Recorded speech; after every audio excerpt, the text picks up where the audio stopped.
All right, and we are live. So, Bills versus Texans. Like I said, I think that the Bills are going to win. I think it's pretty obvious. I mean, you got Davis Mills playing the starting QB for the Texans. What was that? He returned to the 20, and basically gets like the 23-yard line to be it for the Texans. They're in that, I guess, like all scarlet uniform. I kind of like it. I'm not like the I don't love it that much, but it's all right. I will say my voice is a little bit messed up because I was sick this week. Yeah, so hopefully, like I said, it's not gonna be too bad. Hopefully. Yeah, so showing right now, like I said, CJ Stroud missing because of concussion. Obviously, you want to make sure he's okay. Don't want to rush it back too quickly, which I understand that. Season's still long, but you're 5-5, so gonna be a handoff. No, actually, gonna be flash and pass, and gonna dump it off to. Oh wow, try to dump it off to the tight end Stover, and that's gonna be a drop pass by Stover, a little bit low, but second down 10 for the Texans. So not Jameer, sorry, James Cook. So we interested to see how that goes. Don't feel the best, but I'm hopeful that I'll have a good fantasy week. Davis Mills gonna be in shotgun formation with Woody Marks to his left.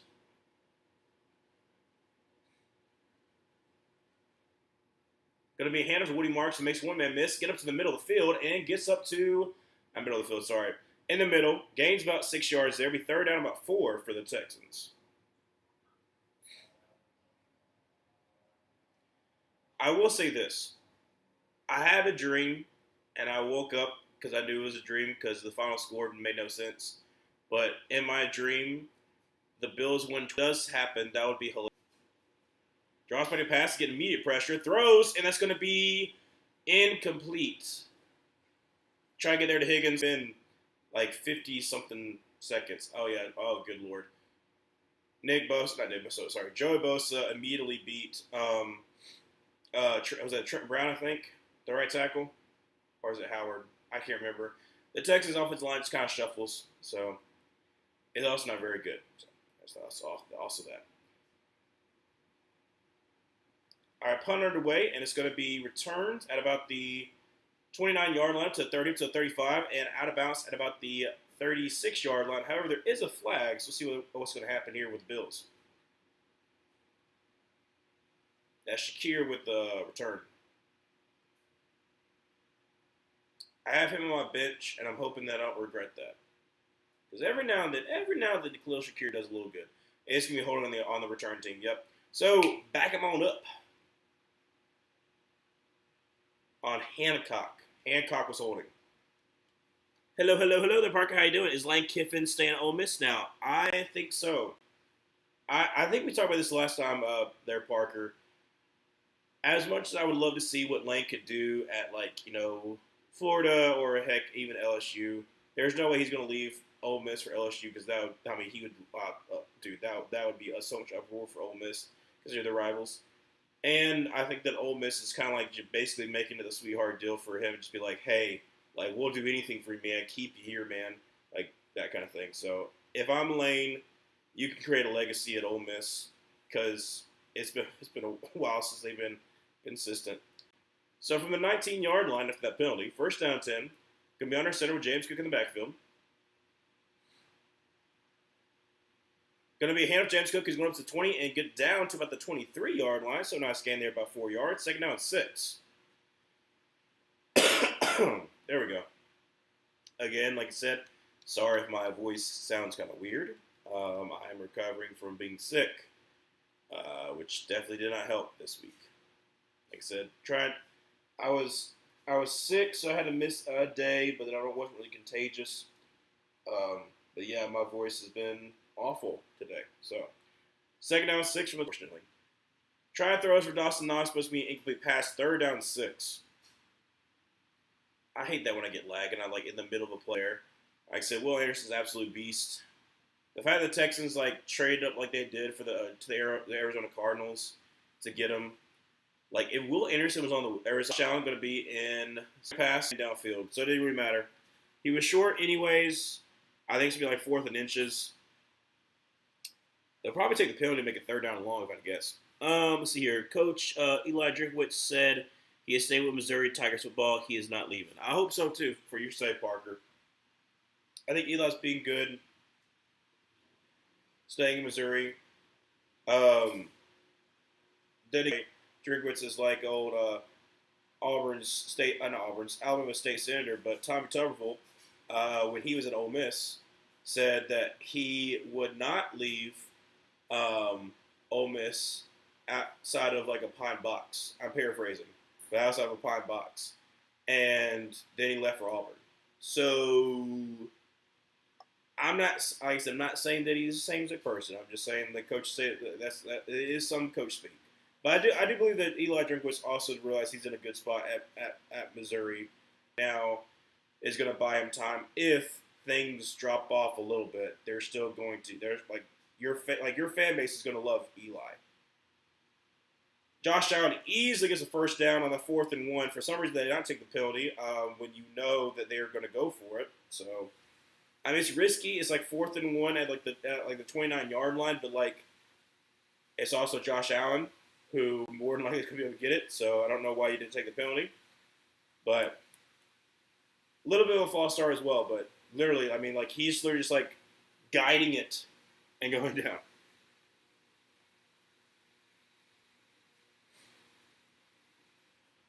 All right, so first down, Tim at the 30.5-yard line.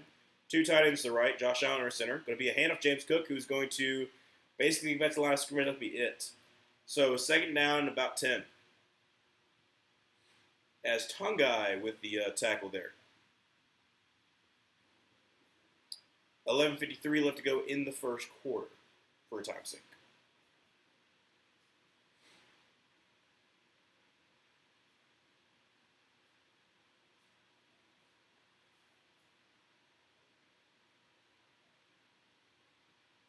All right, Josh Allen will be under center. No, actually, sorry, pistol formation. Going to send Shavers in motion over to the left. Josh might pass, and is going to dump it off to James Cook, who's got Shavers as blocker. Going to make one man miss, make another man miss, and get about 2. So third down 8. I'll take it, man. Let me catch you 2 yards, so I'll take it.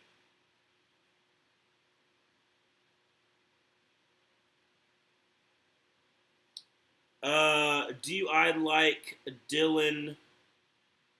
I have no idea who that is, Parker, unfortunately. I'll have to look that up. I have no idea who that is. I sound much better with faces than with names, but I have no idea who that is. Third down 8 from the 33-yard line. Josh Allen going to throw a screen pass. That's going to be to Tyler Johnson up to 35, and he's going to get the first down 45-yard line. First down tip at the 46-yard line for Tyler Johnson. Oh, sorry, not Tyler. Ty Johnson. Bills move the chains.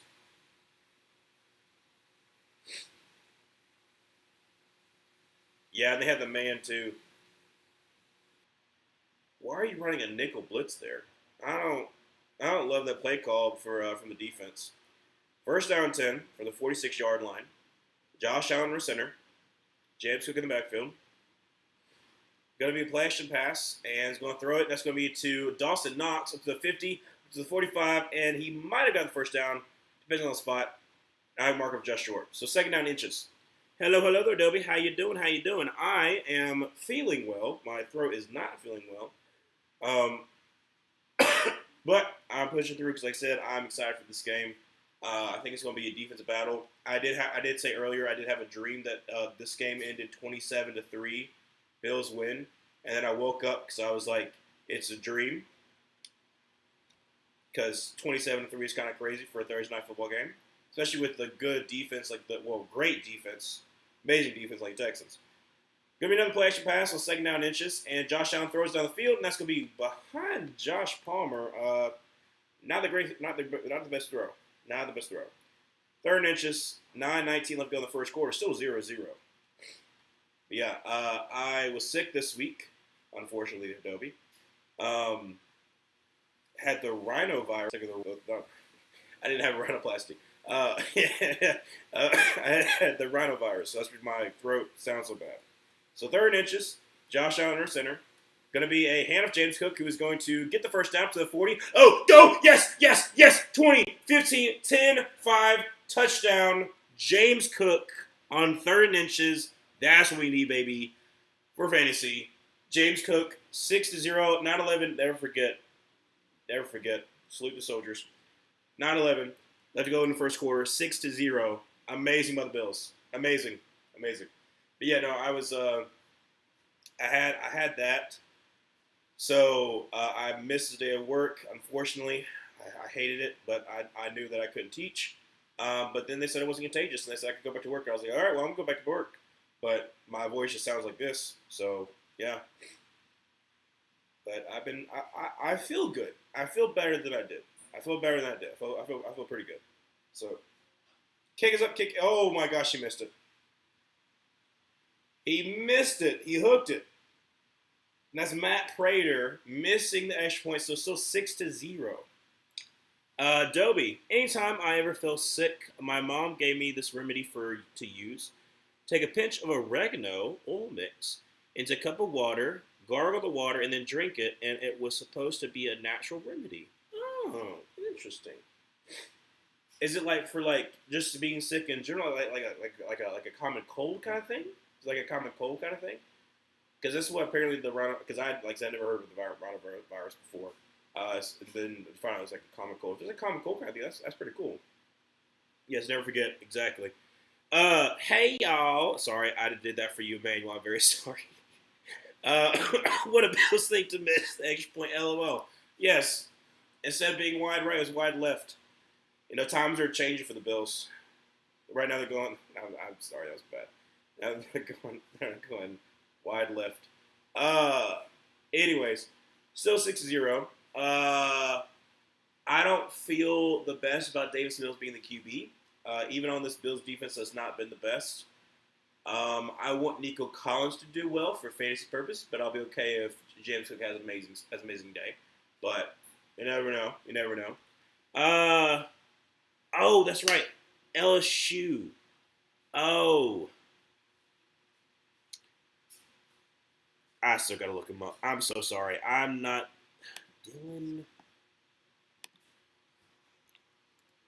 Is he the interim? Is that the interim's name? I've seen his face. Yes. Let me see his face. If it's the guy that I'm thinking about, then it's the LSU interim. If it's not, I have no idea. Also, my computer's being very slow. So, page unresponsive. Oh, well, I'll just wait. I'll wait. Give me some time.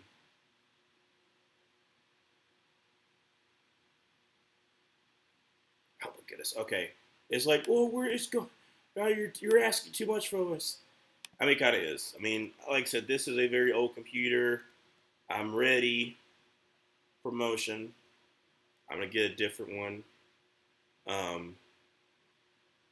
I'm saying that while I'm trying to use this. Oh my gosh, it's taking forever. It is taking forever. Try to hit that little melody in there. Forever. You know, while we're having a great time. They showed earlier, like I said, obviously the Texans are in 3rd in their division, AFC South, at 5-5. The Bills are just behind the Patriots, 7-3. I'm also realizing while I'm talking, my voice is like, wow. Oh, I didn't know that. Hold a second. She's a pole vaulter and she died? Oh, man, that's awful. On-campus car crash? That's awful, man. And a traffic accident. That's... I didn't know, but that's awful. That speaking of car accidents, like I didn't know who she was, but one of the former students, like I said, I'm a first year teacher, so one of the former students at my school died in a car accident, and like they were talking about it today because it happened last night, and yeah, it's like I said, we said it before. That's an awful thing to have to do, like especially like your parent has to deal with that. So prayers out to her family. Prayers out to her family, man. It's rough. Oh, it's rough, man. Yeah, prayers up to her family. Prayers up to her family, man. Goodness. Um, Dobie, yeah, my mom came one day when I was really sick, a year before the big 2020. You're supposed to help your immune system levels back up. Okay, all right. So that I might try that. I don't have oregano though, unfortunately, at my house. Um, Second down three going to be a run by Woody Marks. He's about 5 yards in the play. First down 10 for the Texans. 8:13 left to go in the first quarter. Yeah, prayers up to the family. Prayers up to her family. Prayers up to the former student's family. Um, like I said, it. I don't know if whenever I do become a parent, like I hope I go before. It's a rough concept you can think about. Um, from the 47-yard line, could be first down 10. Play action pass, and Dayson was going to throw on the run. And that's going to be caught at the first down marker, and that's going to be none other than Jaden Higgins with a catch. First, every now and then, my voice sounds like a movie star, like this, like and otherwise, sometimes it sounds like waits. Down 10, deep shot, please be Jaden Higgins. Second down 10, 6:44 left to go in the first. Well, come on, Davis Mills, make it interesting.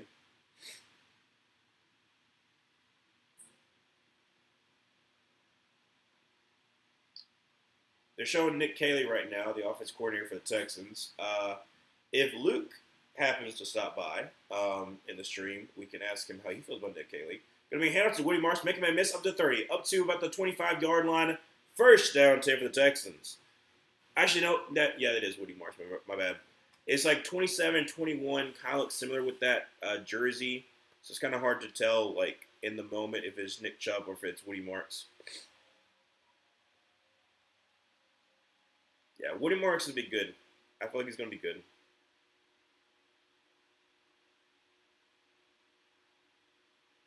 Hopefully he doesn't have like Dameon Pierce where they had a really good rookie season and then kind of fell off. So, first down 10 for the 25.5-yard line. Going to be under center. And going to be a pitch out of Woody Marks. He's going to try the right side, and it's going to be up to the 20, up to the 15, up to the 10, and down about the 6-yard line of Woody Marks. Once again, first and goal for the Texans. 5:55 to go in the first quarter.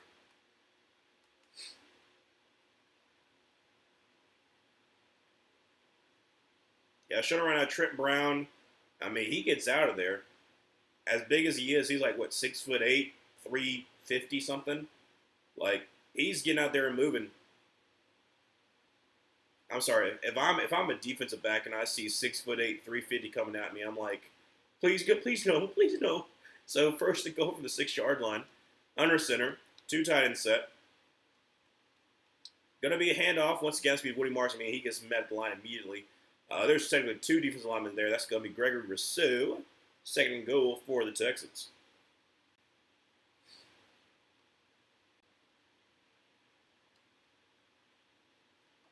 I really want the Bills to go on a run. I'm having my doubts. Like I said, they're my preseason Super Bowl pick, but I'm having my doubts. I like Josh Allen. I like James Cook. I like their offensive line.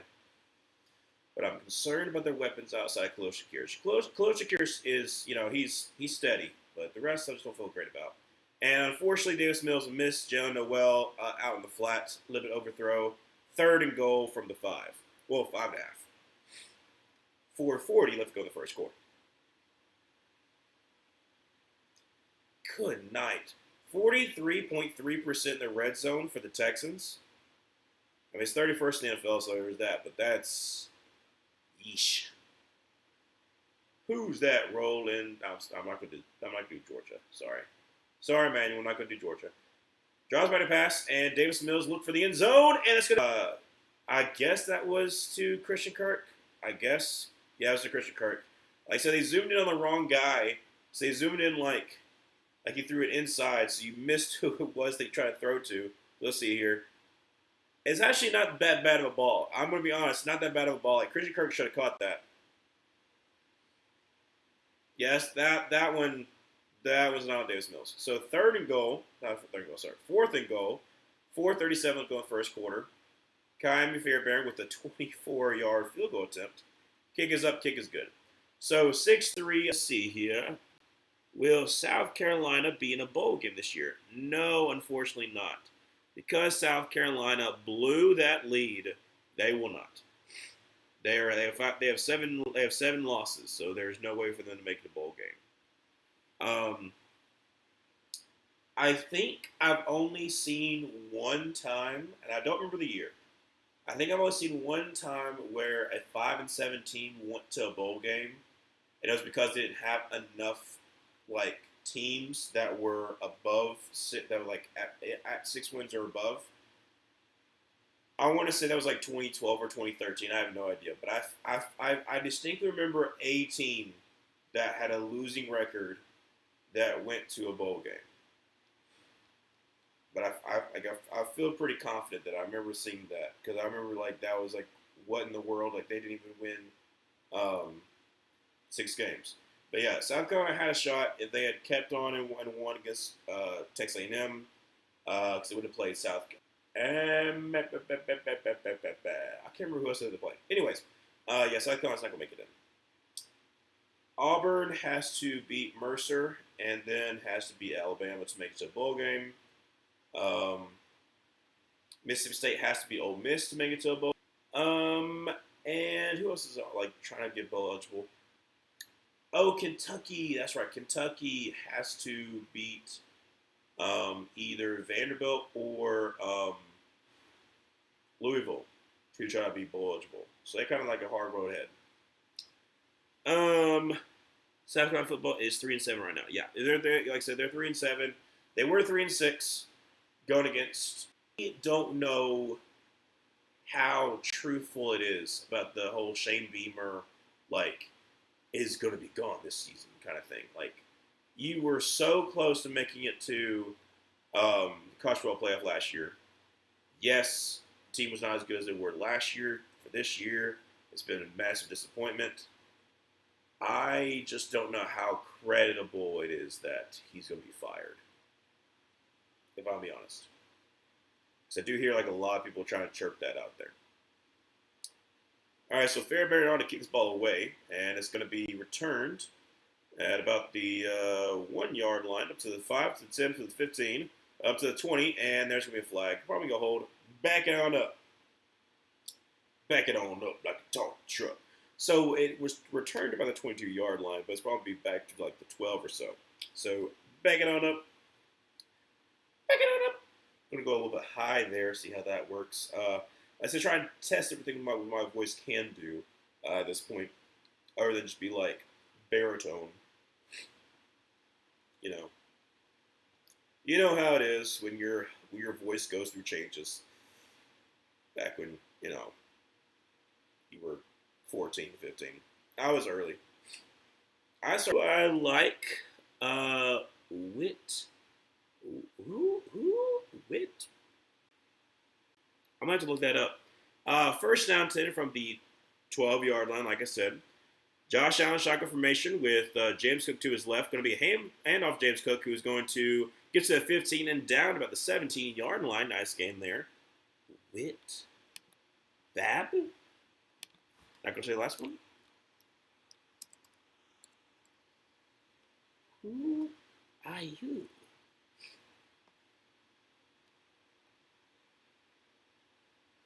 Oh, he's an athletic director? I have no idea. I could not tell you that, Parker. I'm sorry. I got no idea about athletic directors. Second down. Sorry. Pause.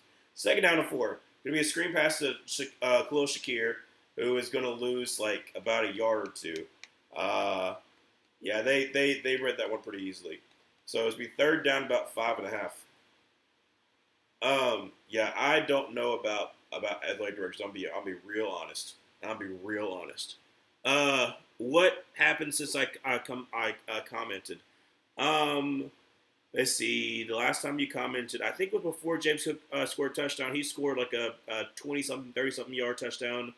Um, like I say, broke through, just like sped on through. And then the Texans drove down the field, but then they got to like second and goal from the 5. It was like first and goal from the 6, and second and goal from the 5, and then two straight incompletions. Well, no, yeah, two straight incompletions on the third and goal though. Davis was actually threw a pretty decent pass to Christian Kirk, but then he dropped it, so then it made a field goal. So it is 6-3. I don't know what's happening right now, but apparently they had to call a timeout. What in the world just happened? So, from what I'm seeing, I'm thinking I'm trying to see what happened here. So I'm thinking that they had to get Khalil Shakir off the field for a concussion eval. However, the play clock continued to go down, and it went to like 3 seconds, and then the Bills had to call a timeout because of it. So I don't know how in the world that happened, but okay. So it's third down 6, 3:13 left to go the first quarter. Bills only have two timeouts now. Showing Keon Coleman inactive, so that's not good. Third down 6 from the 16-yard line. Josh Allen going to be in an empty set.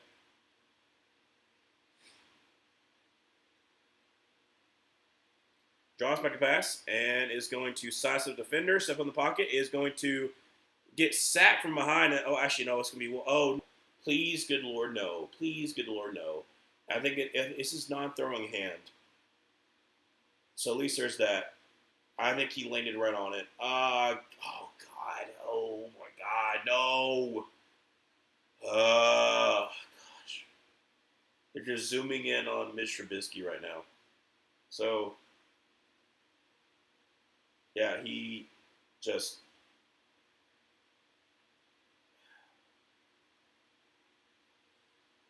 he got hit from behind by Will Anderson, and I don't know.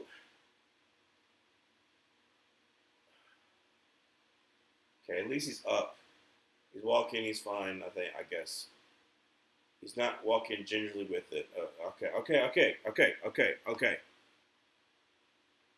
I was concerned for a second. 4th and 4. Got to punt this ball way through. I want to look in the first quarter. Do I like Butch Jones? Butch Jones is an interesting one. If I remember correctly, he was from the MAC before he went to Tennessee. Had some good years there, but that never was consistent enough. Got fired, and then that's when you had the Jeremy Pruitt years for Tennessee. In retrospect, I think that Butch Jones was a fine coach. Went to Alabama for a little bit as an assistant under Nick Saban. So he's fine. I don't love him in particularly, but I think he's fine. Yeah.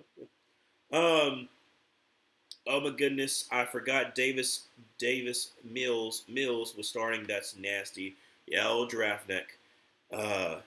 In the Big 2-5. It is crazy. Like I said, he started last game because Luke ended up going to that game, and he was like, "Yeah, it was not what I was expecting." He was like, "I wanted to see C.J. Stroud live again, and unfortunately, I see a giraffe on the field." And I was like, "Yeah, I understand. I understand being upset, but I mean, at least they still won."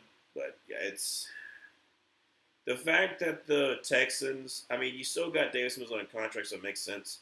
But like, you didn't try to get better as a backup quarterback when C.J. Stroud did. I think he missed a couple games last year with a concussion, and now he's losing. And now he's missing some other games this year with a concussion.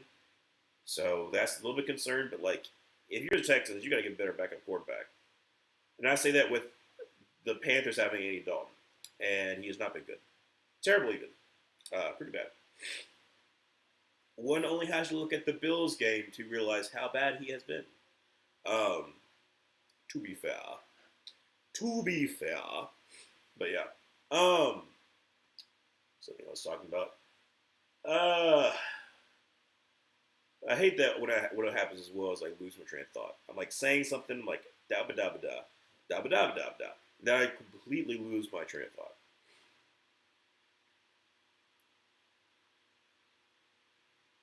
Also, why in the world? I get it because, like I said, he's popular, but why is Kevin in the Ninja commercials? What's that one that he dresses up as an elf? He's in those commercials. What's he's like in five other companies. Like I don't know. I get like you said he's popular. I get it, but then again, like I don't know. I feel like Kevin Hart was more so popular back in like 2015, 2016. And he's still like stay popular because he's like still stay popular, but like it's not as peak as he used to be. Kirko, heck, I'd even throw in at first since apparently they're worthless to us. You could do a hypothetical one. How about this? You could throw in a hypothetical first round pick. So if we had a first round pick, you would have it. Unfortunately, ours to trade. You have to talk to the Rams about that. That's what you could do. Be like, hypothetically speaking, you could have it. I mean, let's just think about it. Like, yeah, are you probably gonna have a top 10 pick and not be able to use it? Sure, but would you rather have that and have James Pierce Jr. or give up the first overall pick, like what we did? We give up the first overall pick. Just saying, it could always be worse. Oh my gosh. Okay, so Davis Mills tried to throw to a wide open. Who was that, by the way? Was that Jaden Higgins? Yes, it was. Jaden Higgins was wide open. And Davis Mills just completely missed him. Completely missed him. Quite literally right here. Holy crap, he cooked him. He cooked White so bad. Tre'Davious White, I'm sorry, from LSU. Cooked. And you missed. Davis Mills so far, 1 for 7, 10 yards. Just so you know.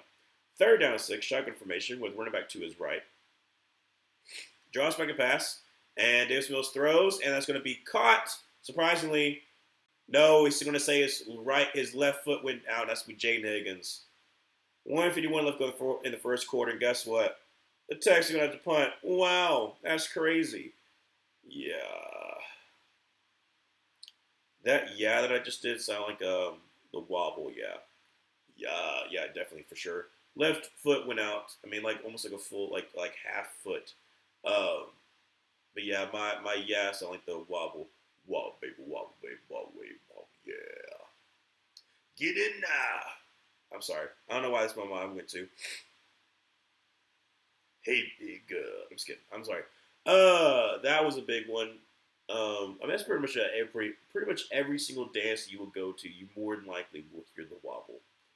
You don't hear the wop as much. But the wop was also back in the day. 2011, 2012. I just remember that was when I was in 6th grade, 5th and 6th grade. And it's going to be oh my gosh, amazing punt. Holy crap. So it hits at the 2, does like a little spin, hits at the 1, and then comes back. It's like, ooh. That is amazing, Townsend.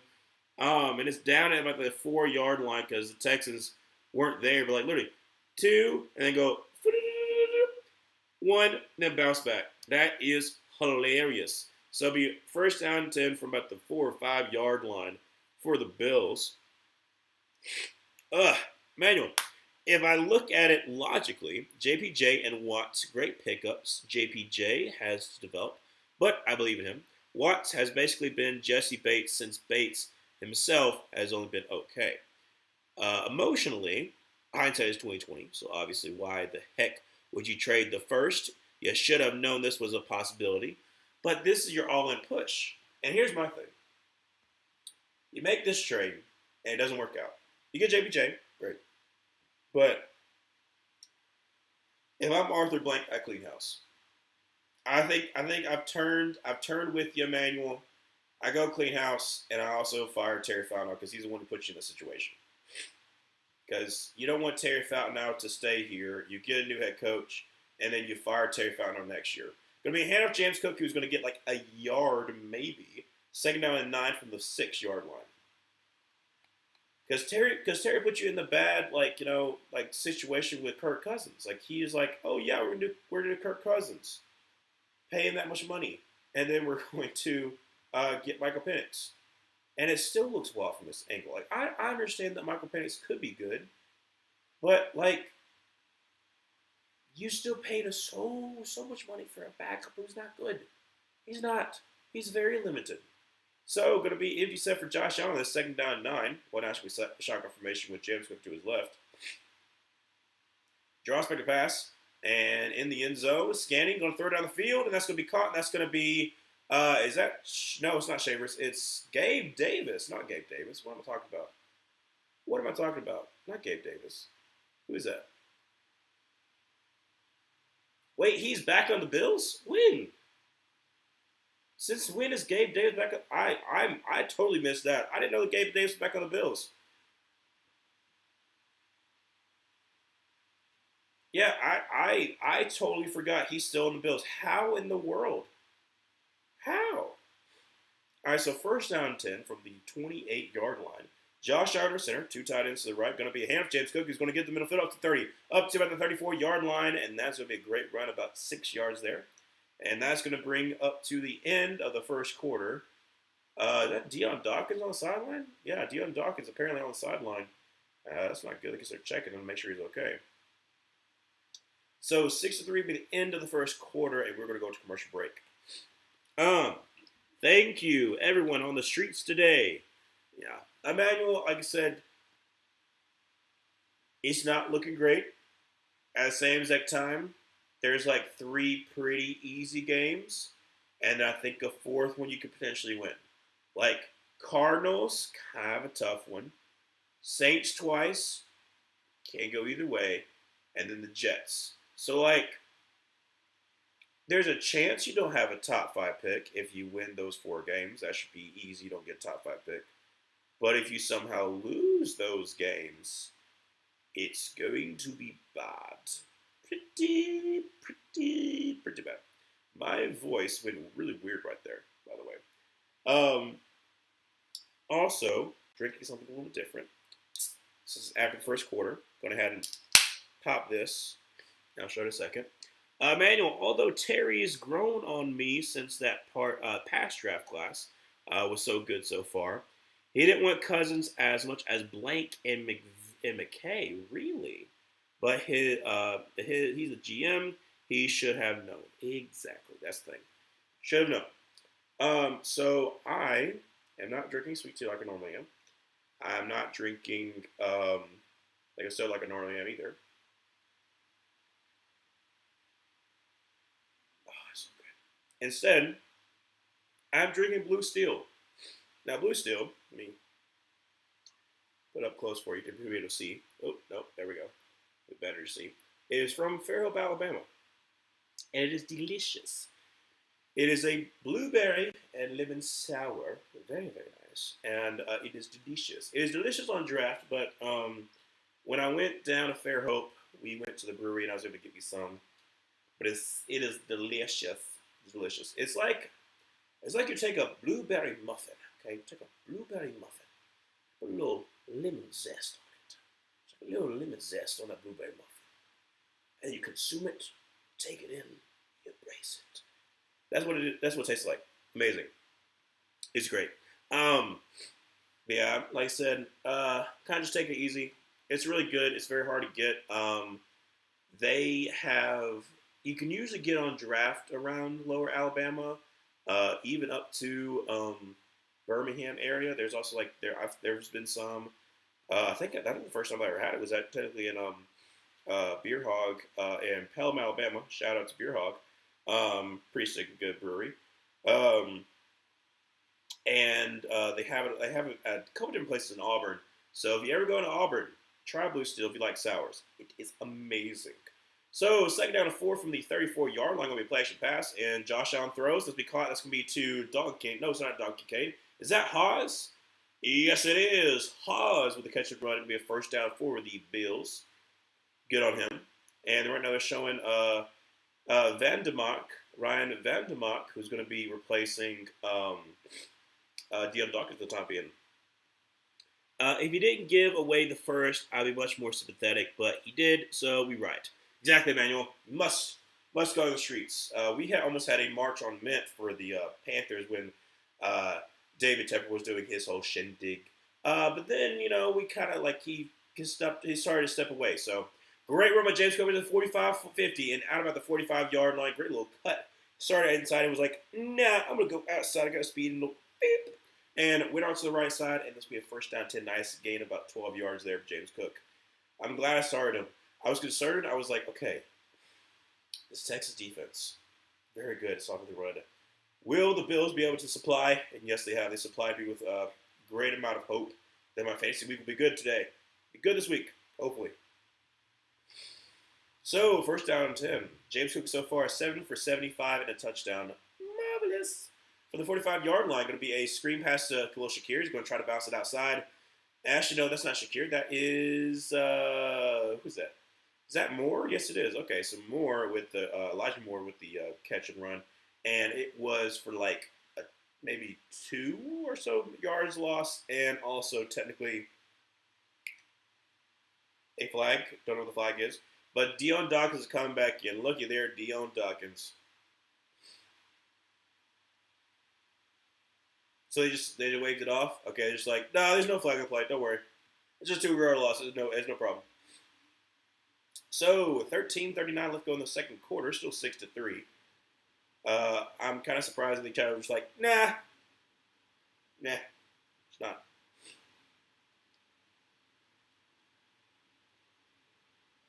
Josh Allen only been 8 for 10 for 54 yards is astonishing.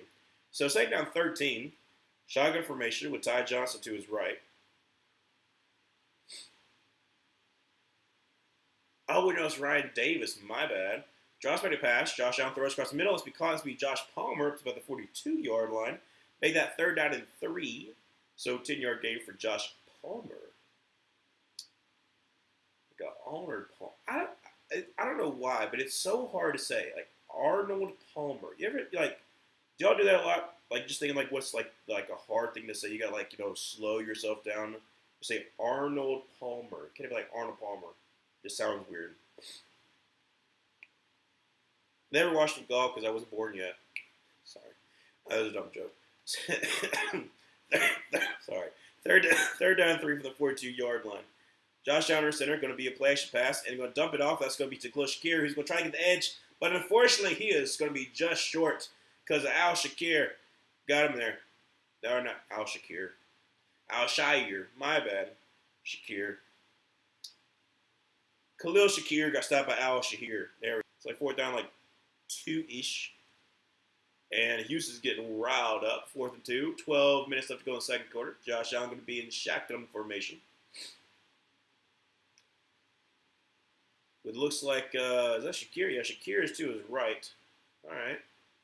She got drops back to pass, and Josh Allen's got time. Throws down the field. That's we caught Ty Johnson at the 16-yard line. And he wasn't touched, so I guess technically up to the 15-yard line. First down 10 for the Bills. Looky there. 11:39 left to go in the second quarter.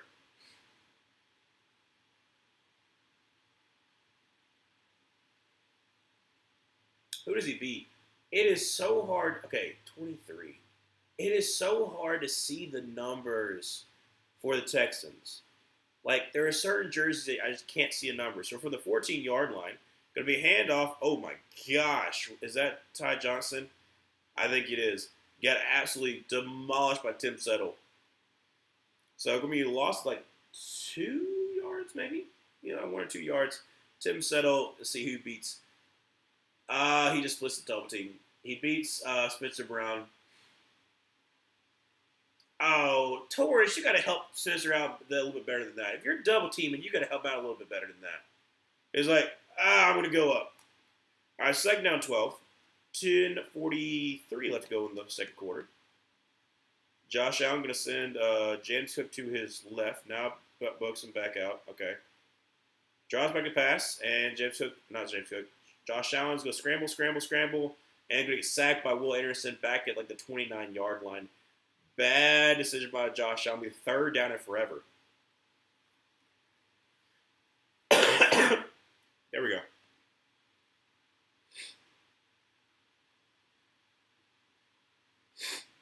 Oh, actually, Deion Dawkins like stopped. Why did he stop? Well, quite literally, why did he stop? He literally just stopped. All right, I don't know what happened. Third down 22 by the 26-yard line with 25 and a half. Josh Allen drops back to pass and is going to step in the pocket. Is going to scramble up to his right. 39. Let's go in the second quarter.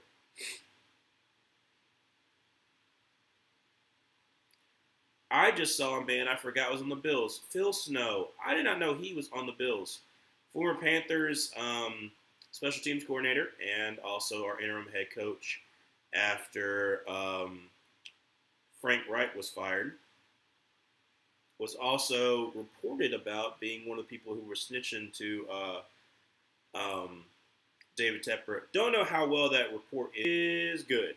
So it'll be 9-3, 9:35 to go in the second quarter. Bills, like you're doing good. I'll give you that. You're doing good, but I hate the fact that you like screwed that over.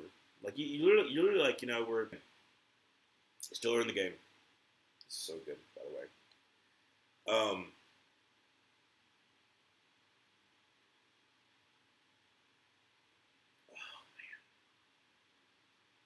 As if you like blueberry, you like lemon, and you're allowed to drink, very good. Though it's not, it's like I'm saying that, but it's like not really available for a lot of people because it's like mainly like a lower Alabama thing. Alabama. I don't like said. I think if they keep growing, maybe they might be able to get like some more. Because like I said, from what I remember, from what I know, I mean, I love it. Everybody I talk to that I've told them to try it loves it. So I don't know. Maybe you might be able to make some headway to spread all. Oh, I keep on forgetting. I don't know why, but I keep on forgetting whenever we watch the Prime games.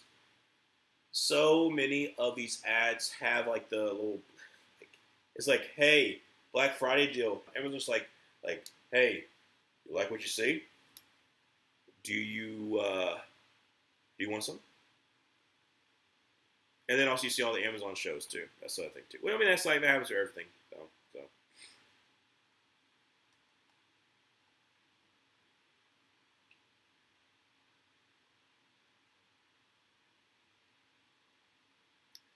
All right. So first down, not first down. Sorry, gonna kick the ball off. Will eventually be first down.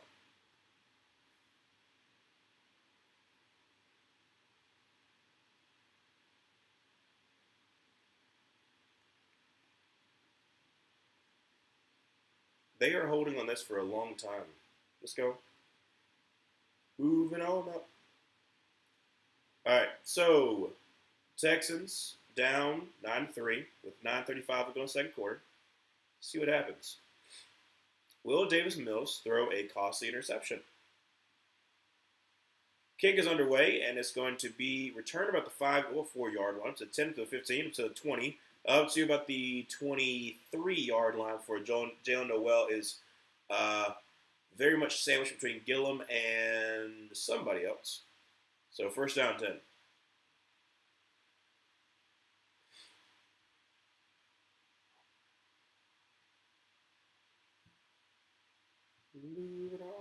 I don't know why I have the Jeffersons theme song stuck in my head. Never watched the show, but I know the theme song. For a lot of like those shows, I know the theme song. I mean, I'm like old shows, iconic theme songs. All I know is the theme song. I don't know anything about the show because I never watched it. Also, was never really big into sitcoms, but I know the theme song. So 23-yard line will be a play action pass, and Davis Mills is going to throw it down the field, and it's going to be caught. That's going to be Nico Collins, thankfully, up to about the 47-yard line. There we go. This is my boy. There's Nico Collins. Need him to get a little bit more involved. Like I said, James Cook's been doing pretty good for me, thankfully. I need Nico Collins. He's so good. Unfortunately, he's being misused. Misused by Houston and old Nick Caley. Now I'm going to show Nico Collins because so good. Coming from the 47-yard line, one tight end, or two tight ends. Now move Dalton Schultz. Gonna be what in the world was that? All right, so a gain of 4 yards by Davis Mills. I assume a face mask. It was like a play action pass, but it didn't look right. And then he was like, "I'm just gonna run," and then he ran and he got a face mask here. Yep, that's face mask. Oh, for sure. That's going to be Deion Walker, the rookie from Kentucky, who gets the face mask. So first down team for the Texans. There you go, Davis Mills. I mean, it is kind of easy to see when his neck moves. So I give some credit. Some credit with credit's due. 8-4 to go second quarter. General Mills, see what he can do. Oh, they got a little heavy package in there. Okay. All right. Let's see here. We got overloaded on the right side. So 6 offensive linemen in there. Davis Mills under center. Going to be a 29-yard line. So, I mean, nice game of 4-ish yards. Not too shabby. Not too shabby.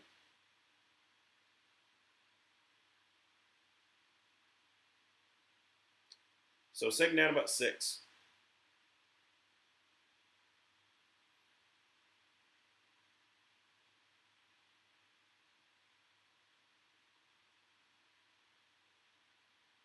All right, so from the 28-yard line, Davis Mills under center. Going to be a drop back pass. Throws a floater for Jaden Higgins, and that is not a great throw. It hit, did it hit Maxwell? I think it hit Maxwell Harrison in the back of the head. Yep, it did. So Maxwell Harrison on Jaden Higgins, Kentucky versus Iowa State, and it literally hits him in the back of the head. Like I said, just not a great throw by Davis Mills, and it's not surprising. It's not. It's just factual. Let's see. We pass. 3rd and 5, and a pitch to Christian Kirk's going to be short. It's going to be 4th down and about 1 for the Texans. Nice little shovel pass to Christian Kirk for about a 4-yard gain, 4th and 1.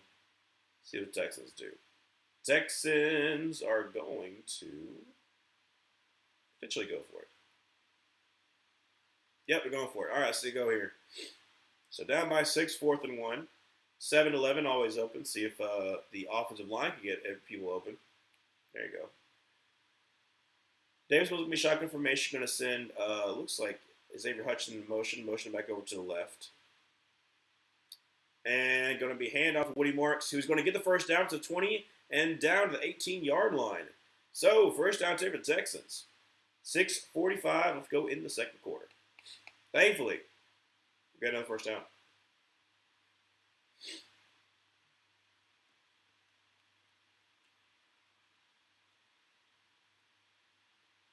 I mean, Taron Johnson had him.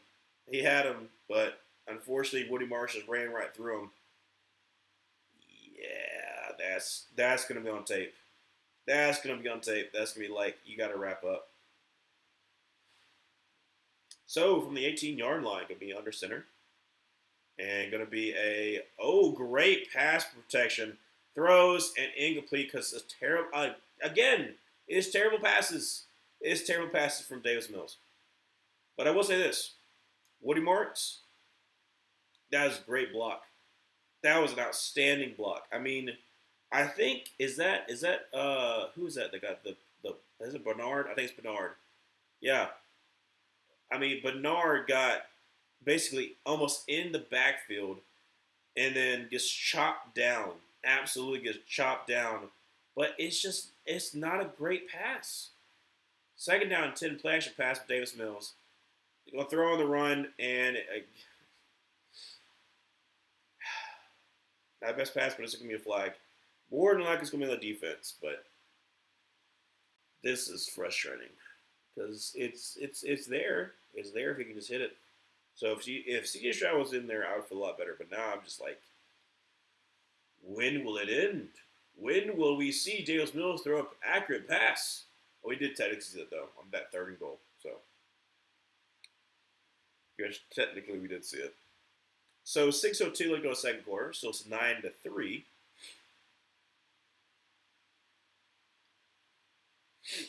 Goodness gracious, my nose. Oh yeah, dude, he's like all over his hips. Stop hugging the hips. So first and goal, going to be from the 13-yard line, and that's going to be Xavier Hutchins going to try to end around.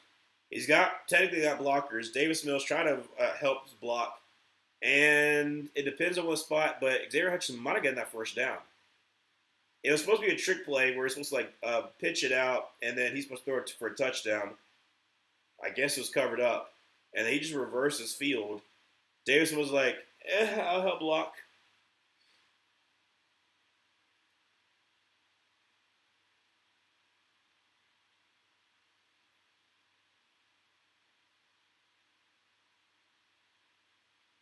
I think he got the first down. No, 2nd and 1. 2nd and 1 from the 4-yard line, get it to 3. Davis Mills under center. Woody Marks in the backfield. Going to be tossed out to Woody Marks, who is going to basically back to the line of scrimmage. Great job there by the Bills. And it's going to be 3rd down and 1. Goodness.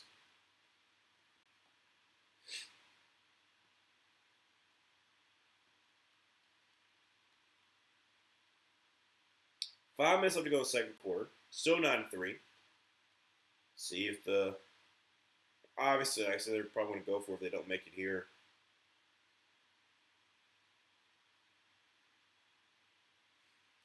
And the Texans have to call a timeout. Play clock was at 2 seconds, so I guess they didn't get the play call right enough in. Wait, what? Wait, what? What? What is happening? So they're adjusting the play clock. I have no idea why. I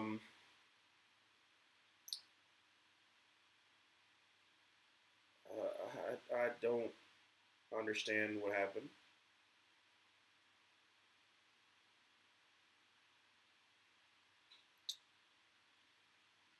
I mean, they were talking about like they were beefing up the offensive line. A 10-second. What? What? What? We're gonna take 15 seconds off. What? What is the decision there? I don't understand what the decision is there, but okay. So it's 3rd and 1. 5 minutes to go, second quarter. I don't know. Extra offensive lineman in there.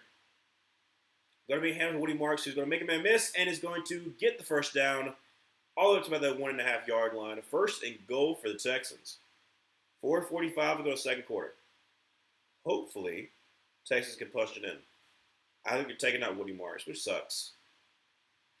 Give him the ball. Let him score a touchdown.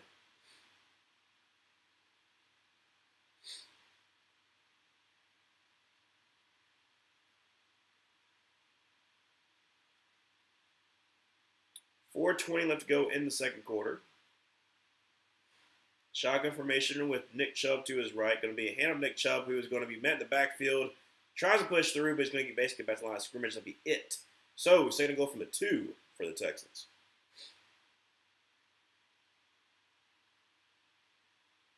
Clock will continue to run. I don't mind about the Texans kind of like giving their defense a little bit of a break. Okay, that's like a false start. Okay. Throws for the end zone, and that's going to be Christian Kirk. So, hey, they finally got that touchdown for Christian Kirk. I mean, it kind of like it was supposed to be a false start, but I'll take it. It's tied up ball game.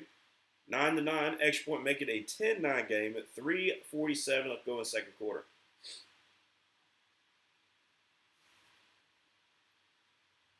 Yeah, he was. I mean, wide open.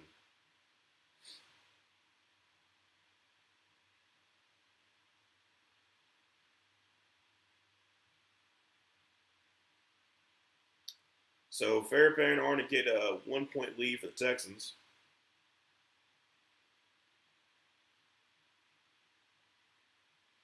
And kick is up. Kick is good. Right down the middle. So 10-9.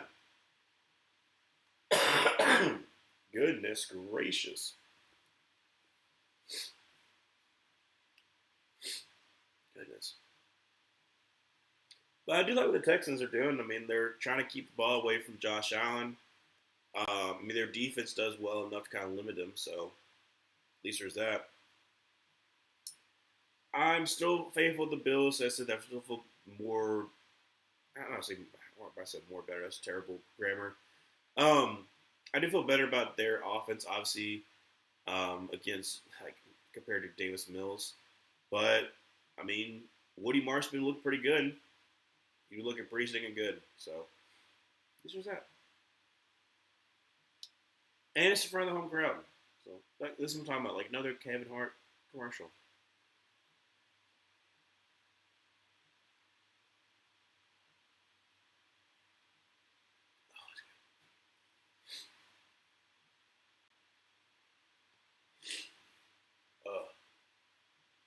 Again, let me remind that I will be streaming on Monday. Panthers versus 49ers. Um, I won't be streaming obviously on Saturday because I'll be traveling, and then Sunday I'll be talking about the holiday touchdown Bills love story kind of thing. Okay, the Hallmark. But I said also I won't be streaming on Sunday, but I will be streaming on Monday. So you tuned in for that. Um, Hoping for a Panthers win. If the Panthers do win, then I feel a lot better about okay, this team can make the playoffs. If we lose to the 49ers, I'm like, we got to see the Bucs, and I don't know if we can see the Bucs. So yeah, but if we beat the 49ers, hey, we have a shot here.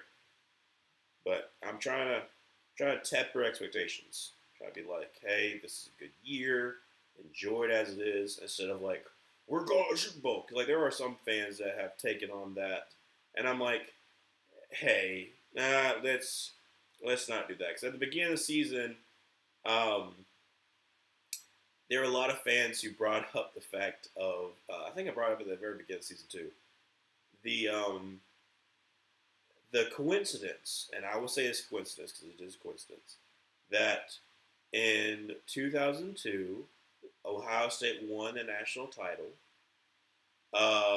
and that following season in 2023, in 2003, the Panthers just so happened to open the season against the Jaguars, make the Super Bowl.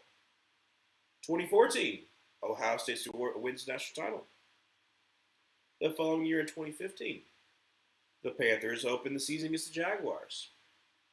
2024, Ohio State wins the national title. The Panthers in 2025 open the season against the Jacksonville Jaguars. Like I said, I think it's coincidence. Very much coincidence. But the fact that a lot of people were like, hey, we're going to Super Bowl. This is like foretold. I'm like, no, don't do that to yourself. Don't, don't, don't do it. Don't do it. But, yeah, you can't keep a delusional fan down.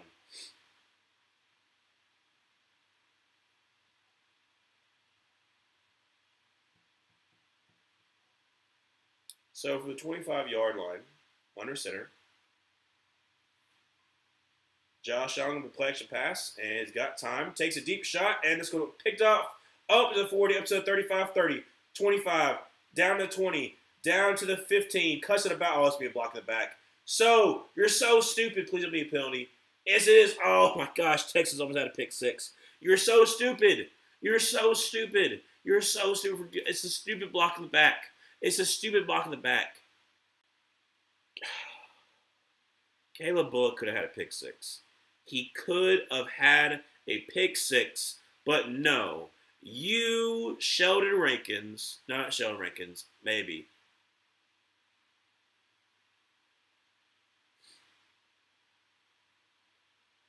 so stupid. It's a blindside block. It's like a block in the back, but like, who was it? Who was it that did it? Okay, tipped up in the air, Alshire, picked up a Caleb. Who is it? Who blocked him back? Who blocked him back? Right here. Hope second. Let's see who it was. No, show me who blocked him in the back. Who did it? Who did it? Picked off right here. Caleb blocked in. Bullock. And then right here. No, show it. Yeah, it was Tim Settle. I mean, so stupid though. It's so stupid, man. Like I say, he hits knocks in the back. It's so dumb. It's so dumb. So instead of being a pick six, Texas defense get a little bit of a break, thankfully. 3:26 left go in the second quarter. Still 10-9, Texans up.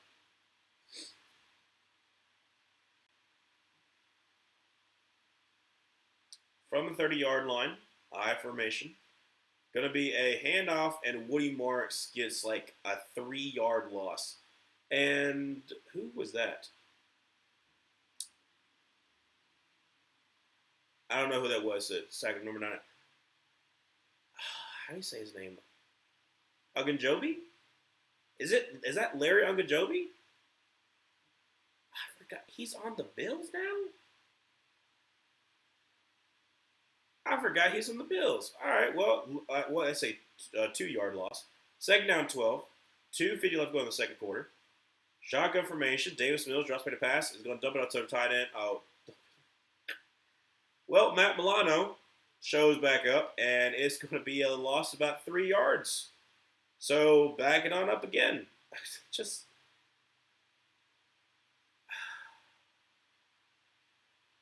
Dumb play calling. Dumb play calling. Third down 17. Instead of a pick six, right now, it is 3rd and 17. 3rd and 17. 3rd and 17? 2:10 left to go in the second quarter. Shotgun formation, Davis Mills. Drops back to pass. And is going to throw a check down to Nico Collins, nonetheless, though. I'll take it. Up to the 25-yard line. So be 4th down and 5, going to the 2-minute warning.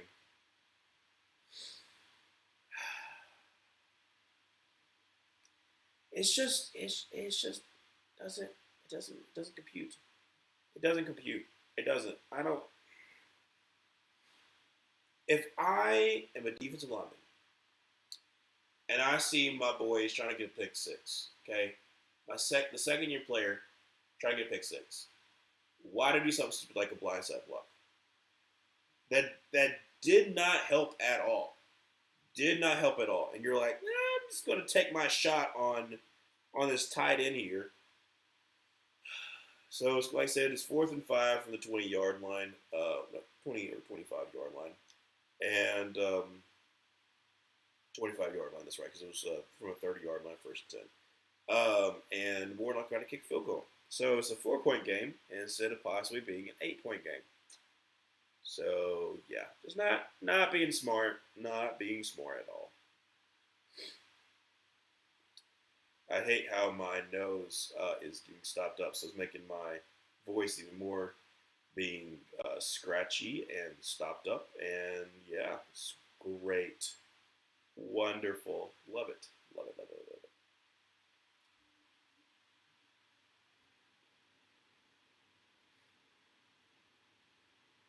I was talking earlier about how, for some odd reason, I had the Jeffersons theme song stuck in my head, like moving on up. To the east side. I don't know, but other thing I got stuck in my head is the it's been not quite almost 2 weeks. The Glenn Powell SNL weekend. The I Miss My Ex's Dad song is stuck in my head. It's stuck in my head. It's good. It's a good one. You should check it out.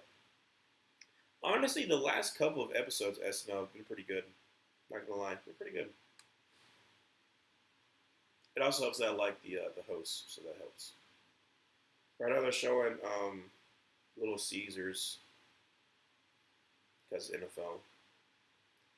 I don't know, dude. I used to not like Little Caesars at all. I don't. I still don't like it. But the thin crust isn't bad. The thin crust of Little Caesars isn't bad. I just outside of that, it's just not it. It's not it. If I have a choice between Domino's, Little Caesars, and Papa John's, I'm taking Domino's every single time. Every single time. It's not the best options to be honest, but it's options. All right, so this is going to be a what about 42 yarder, something like that.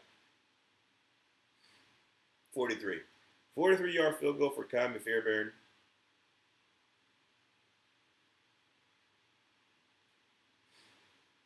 The kick is up. The kick is good. So it will be 13-9. 1:56 left to go second quarter. That's not too bad. Not too shabby. It's only been like an hour and that's not really been that long so far. Is that Nick Offerman for a Carnival commercial? Yes, it is. Okay. Interesting. I did not see that. Okay. Yeah, Nick Offerman's on a Carnival commercial. Hey, now Carnival. I love me some Carnival. Now, I ain't complaining about Carnival because, yeah, Carnival. Look, I understand people like go down on Carnival. They're like, hey, it's a poop cruise.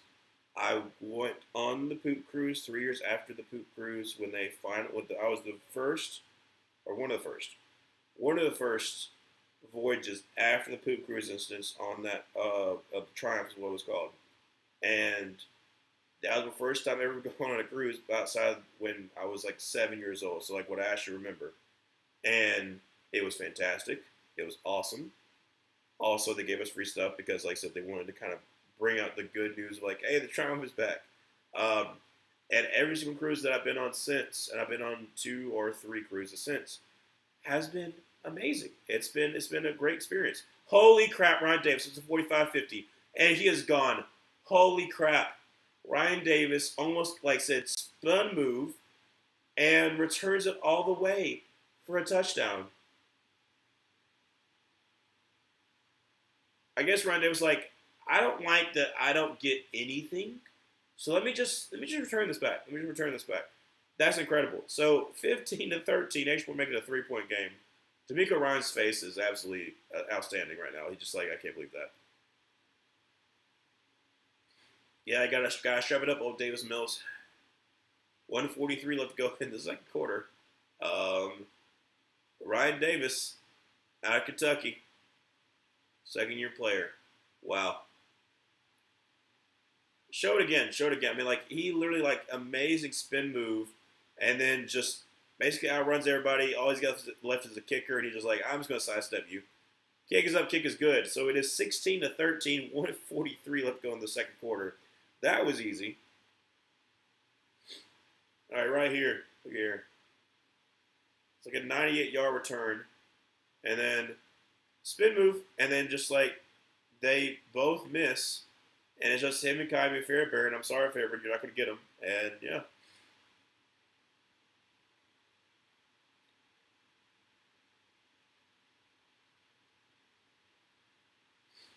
That's incredible.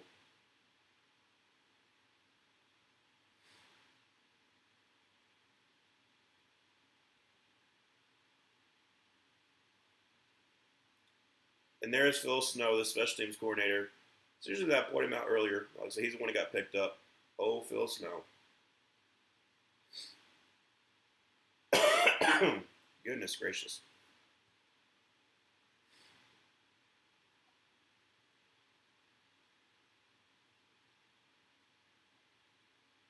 All right, Texas, see what you can do. You're down by 3. You can't remember. I don't think they get the ball to start second. Do they get the ball to start second half? I think they do. I think Texans get the ball to start second half. So he's trying to tie it up. All right, return from the 4-yard up to the 10, up to the 15, up to the 20. Well, not quite 20. Now the 20. And down to the 25-yard line. So first down 10 for the Texans. 135 going second quarter. Again, they're showing it one more again.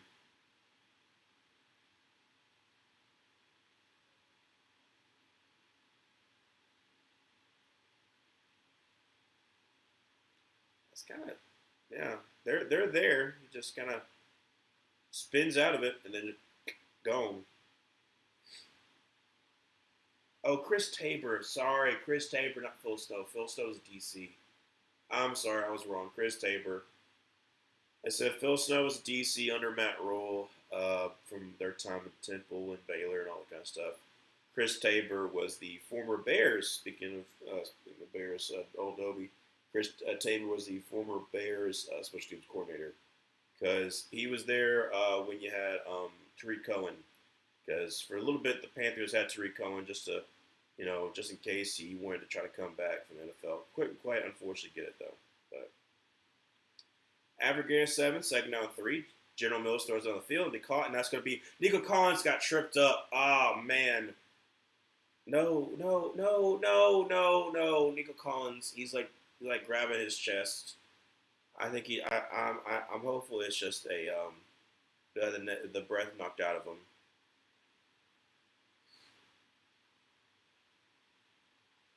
Oh yeah, he got absolutely like a shot. Shot by Cole Bishop. Yeah, he lost his breath.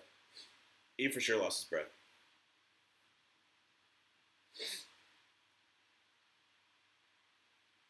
Dude, my nostrils are so stopped up right now, especially the left one. It's always one more than the other. Like I mean, you could probably tell in my throat. It's yeah, it's nice. Lovely. Uh, well, it's been a very interesting game, to say the least. So much more left to go. What other adventures await us? Do you see like a punt return for a touchdown? That's what I want to see. I was doing a punt return. See a kick return. I see a punt return. But like later on in the game. Later on in the game.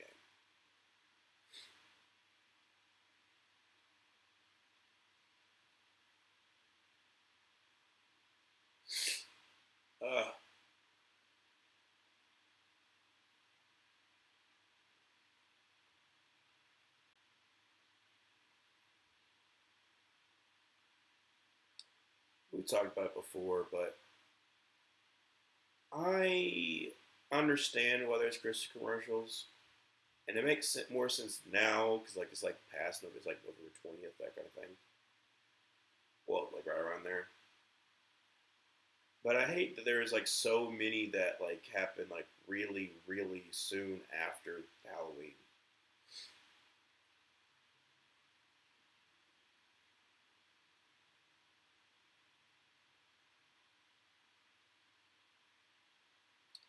They're showing the new Five Nights at Freddy's commercial. Well, trailer, not commercial. Five Nights at Freddy's 2. I'm interested. There's like how many FNAF are there? Like I said, I've never played the games, so I have no idea. But how many FNAFs were there? Do you think they're going to try and make as many movies as the games? Because I know there's a good bit.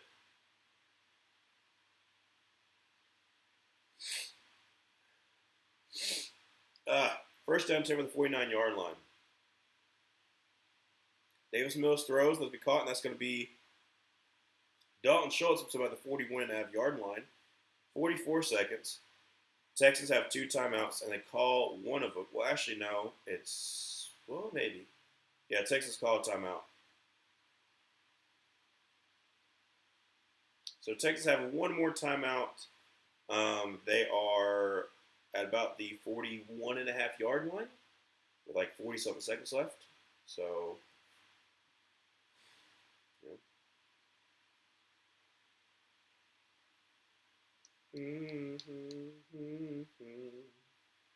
Goodness gracious. Uh, I hate being stopped up. I hate it. It's just like, it's awful.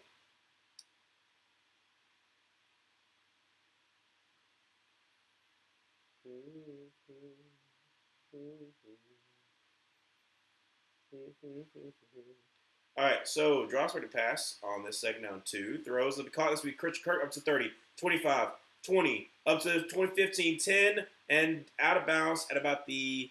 Oh, it said clock continues. What? I thought it got out of bounds. All right, well, 35, 34, 33. Clock will continue to run. You're first to go about the 6 yard line. Yeah, I thought it got out of bounds, but apparently not.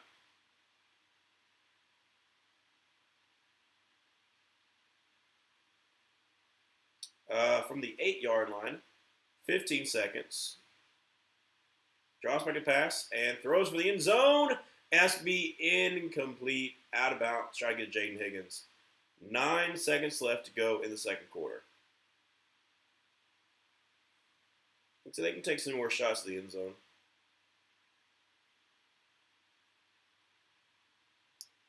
Does Nico Collins get back in? That's what I want to know. No. Yeah, like I said, Jaden Higgins' right foot was out of bounds. That toe, it.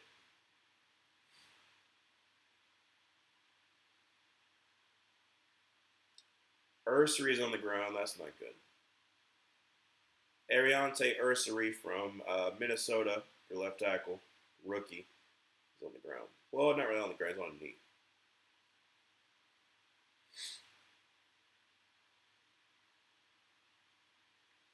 And Texans have to use the final timeout because would be a 10-second runoff. It's not great.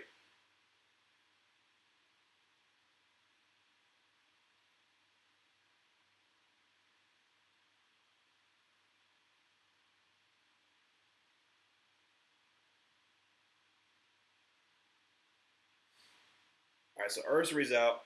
I think they put Blake Fisher at left tackle. Yep.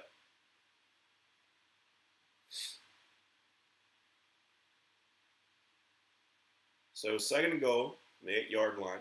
9 seconds left to go in the second quarter. Still 16-13.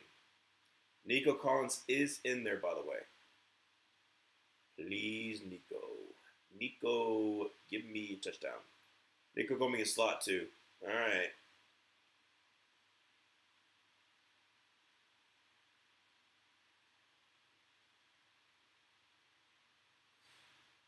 Draws back to pass, and is going to throw, and that's going to be caught. It's going to be a touchdown, and that is to Jaden Higgins. And the Texans take the flag. Oh, hold a second. What's the flag on? Texans are saying it's on the Bills. Let's see here. Okay, it's on the Bills. Okay, so it'll be a touchdown for the Texans, and actually will make it a 4-point game, 20-16.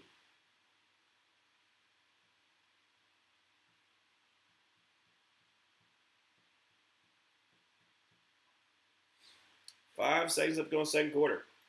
Like I said, it's been pretty good. Pretty fun game.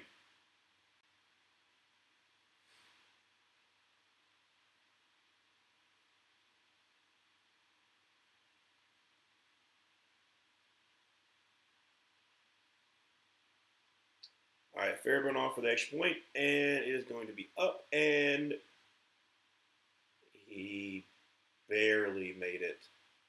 Barely. So 20-16 with 5 seconds remain. Eesh. It's been pretty fun. A pretty fun game. Better if my throat didn't hurt.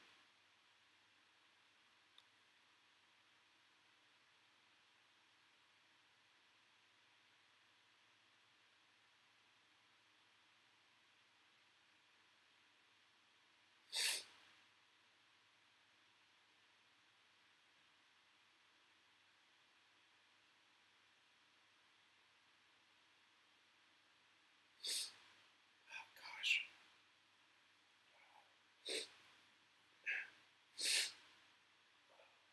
I also feel like I got to sneeze, but I don't got to sneeze. I hate that moment too when you feel like you got to.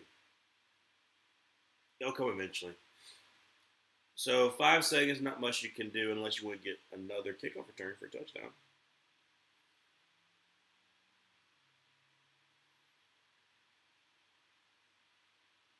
I mean, if you're a Texas, you're probably just going to kick this out of bounds. Make sure it's not returnable. Yeah, make sure it's not returnable. There we go. So not returnable, touchback. Just going to kneel this one out and go to halftime. That's the wrong score there. They got 20. I got 19. I messed up on that graphic there.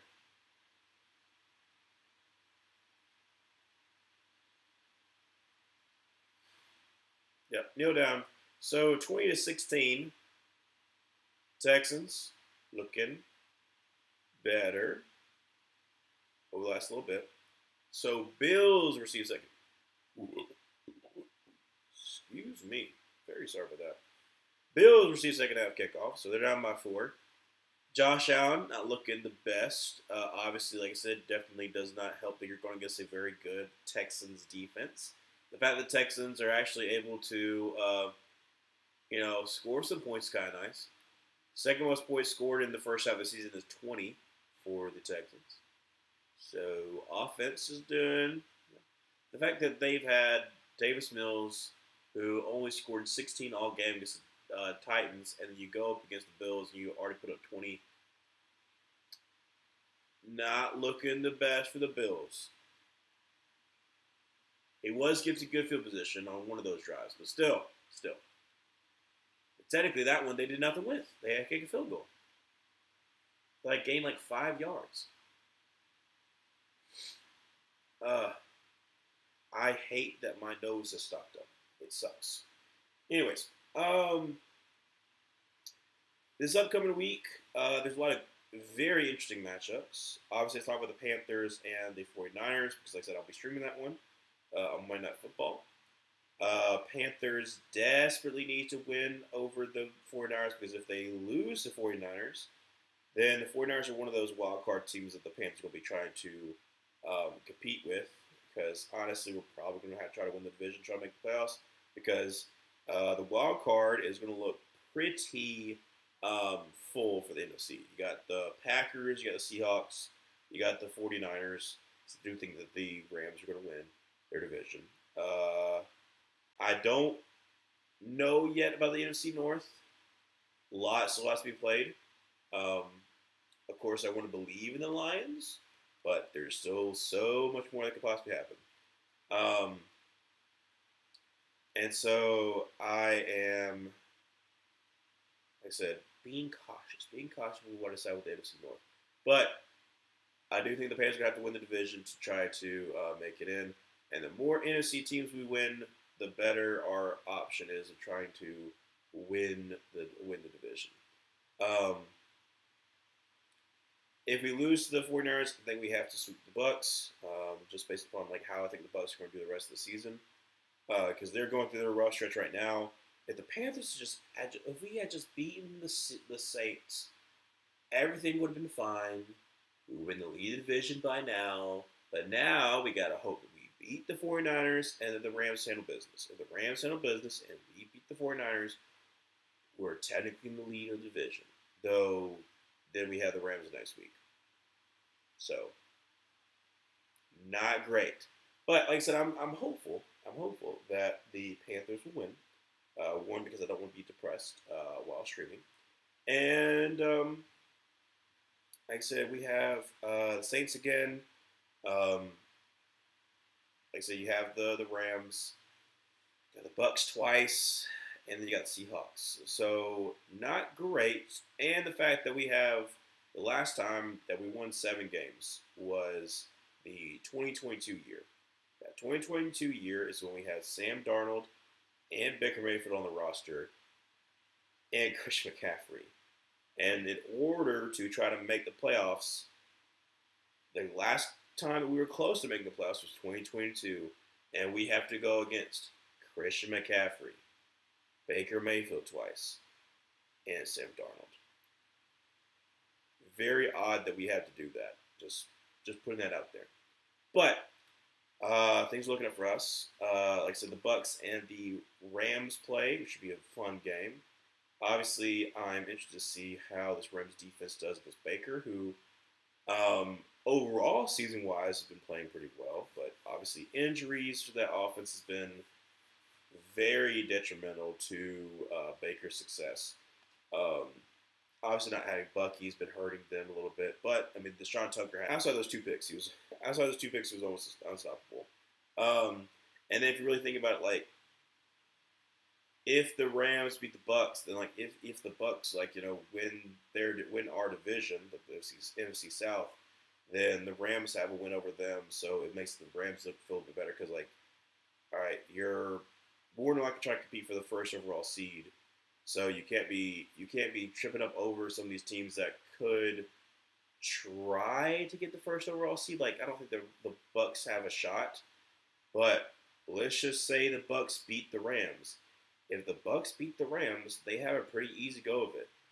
If you feel like the Bucs are better than the Panthers, they can beat the Panthers twice. They have the Dolphins, they have the Falcons, and somebody else. I can't remember who else they play. But like if they beat the Rams and they go on a run, like there's still technically a shot the Bucs could be the first overall seed. Don't think it would happen. I don't think it would happen at all, but it still could happen.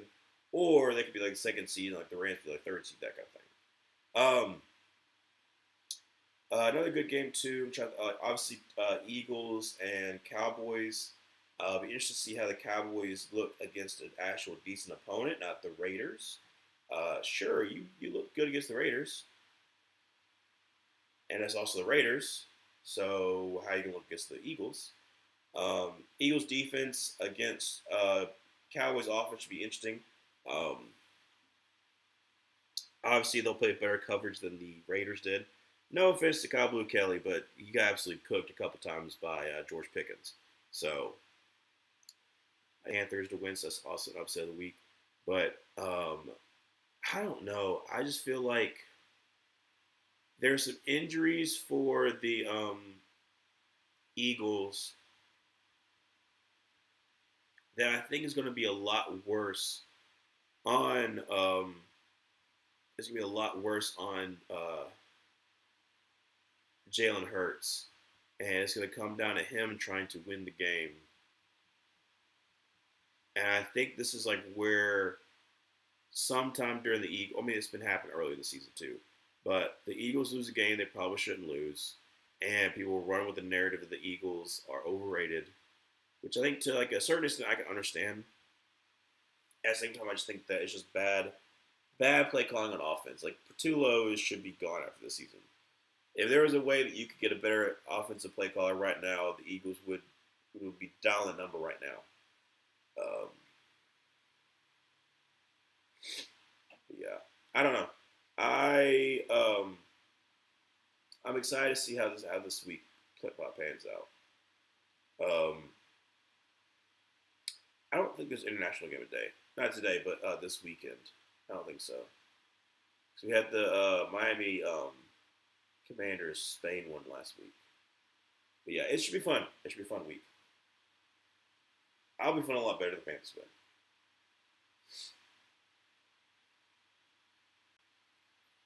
Yeah, I've thought of making.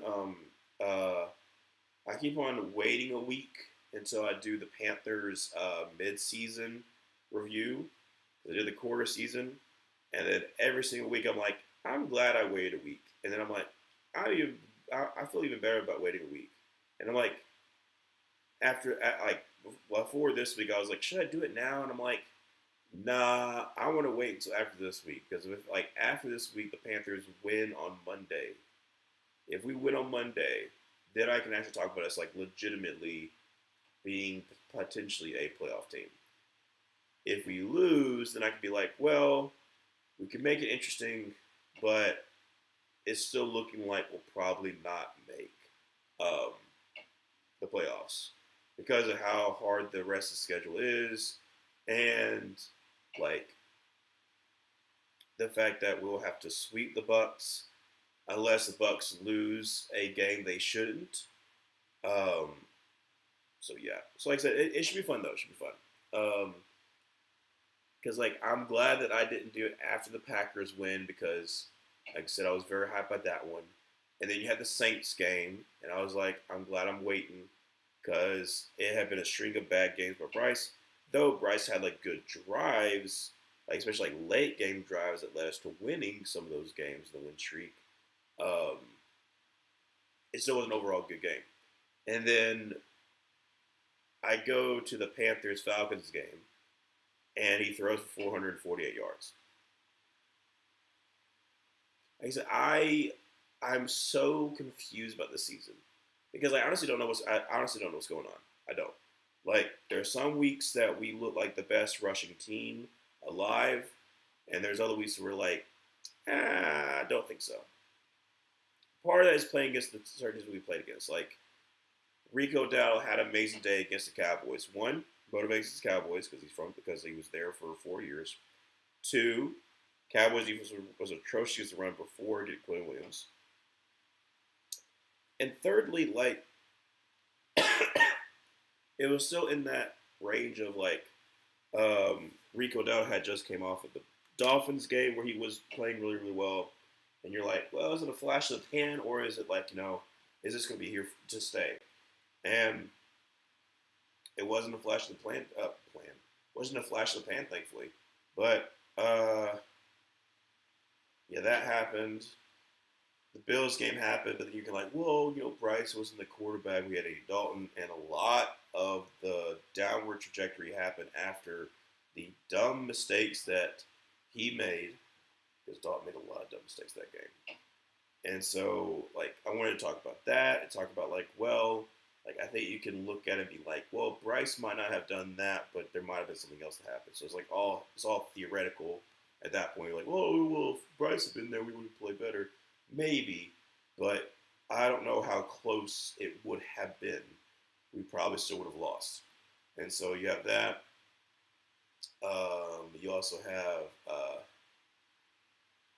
also have the fact that we somehow lose the Saints, where both of the big plays that led to touchdowns was on J.C. Horn falling, and it's like J.C.'s been playing so good for us, like on defense, to lose the game, like just the defensive side of the ball, not talking the offense just yet, but on the defensive side of the ball because J.C. falls down is kind of funny, but it's also like that is so incredibly heart-wrenching. And then we can't do anything on offense because they pretty much stopped Rico Dowdle, and Bryce is coming back from the injury, so you're like, well, you kind of give some bit of the doubt. But yeah, I don't know, the season's been an enigma, and it normally is for us, for the Panthers, when we're good. Things just kind of are strange. We'll lose games we shouldn't win. Oh, so we'll lose games we shouldn't lose, win games we shouldn't win. So, kind of happens that way.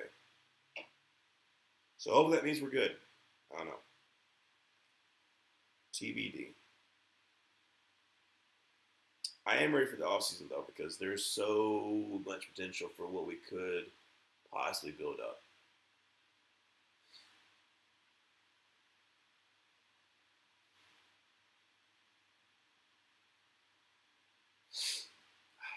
I'm still stopped up, and I get sick and tired of that. All right, so game, I start back again. Goodness gracious.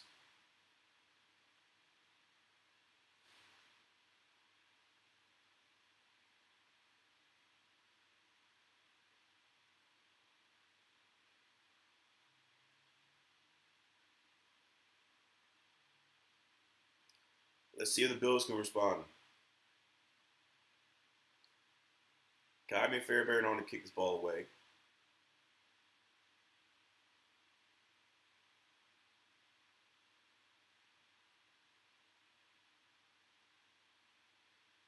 All right, 15. Slips down, so be at the 20-yard line. Yeah, Ryan, why did you return it, dude? He was like 8 yards deep. Why would you return that?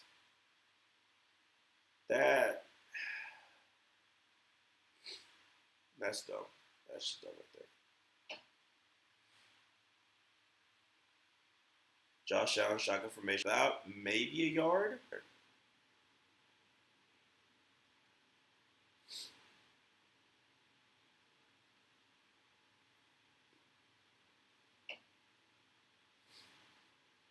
from the 21-yard line. Shotgun formation with James Cook to his left. Up to about the 39-yard line. It's going to be Jackson Hawes once again. First down 10 for the Bills. I almost said Texans. I had to stop myself. I was like, that's not right. Checking Will Anderson. I don't know what they're checking. First down 10 for the 39-yard line. Shotgun formation. Josh Allen draws back the pass. Looks to his right. He's going to scramble and is going to get basically a yard. Guys, now my nose is running. Stop. Second down 9.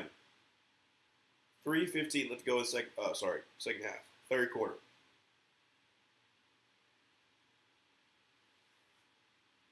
They got Derek Barnett in there instead of Will Anderson. Like I said, they're checking him, but he is good right now, so we'll get in the next play. Derek Barnett, the former Eagle, the one who recovered the fumble in the Super Bowl. Going to be a handoff. James Cook who's going to try to make one-man miss, and is going to get about 2.5, maybe 3 yards there. So third. Oh, gosh, that hurt. Stop. Runny nose. Stop. Yes, I'm telling my nose stop running. I think that's how it works.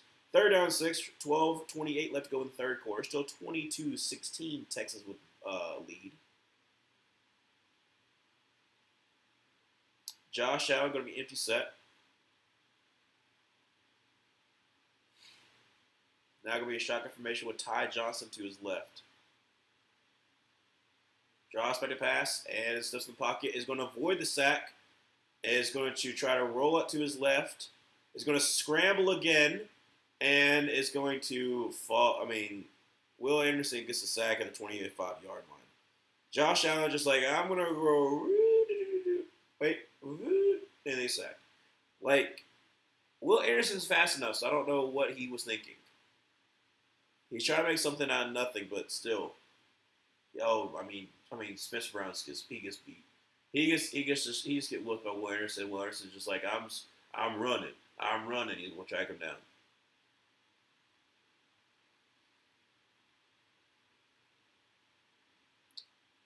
So that's the second sack of the day. Well, no, he didn't get the first sack, did he? I can't remember if he got the first sack or not. No, he got a hit on Josh Allen. So, fair call by the 31-yard line. First down 10 for the Texans. Up by 4, 11-11. Make a wish. I wish for this game to continue to be good. That's what I wish for. Let's see here. This feels like a low-scoring 16-20 game. I don't care how to describe it. Like, it has the vibe of a bad game while also having points scored. I can kind of see that. It's like, well, because it should have been pick 6. And then you have the Texans being stupid to do the blindside block. So then it's a field goal. So, like, it should be up by 7. It says it's only up by 4. So, like, it feels like a close game because of that. And also the fact that the Bills have not really been able to do that much on offense because, like, Texas defense is pretty good. Like, James Cook's stats look really good right now. But it does something. He had, like, a 40-something yard touchdown run. So it's like, you've had some good, you've had some bad, but overall, it still to me, I feel like it feels pretty good. But I'm also just happy. I'm happy that we don't have 10-7. I will take this any day over 10-7. I don't want to see another 10-7 again. I don't. And I'm not afraid to say it. I'm willing to stand up. We don't want to see 10-7. We don't want to see it ever again. We had it twice.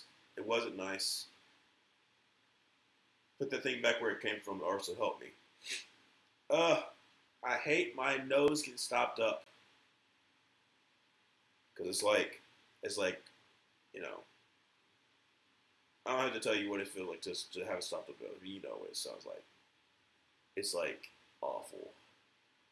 It's like so bad. But also, like, it makes my voice go down very, very deep. I think my voice generally is, like, okay deepish. It's like, I don't know. Black Friday football. Bears versus Eagles. Caleb Williams versus Jalen Hurts. Hopefully it'll be good.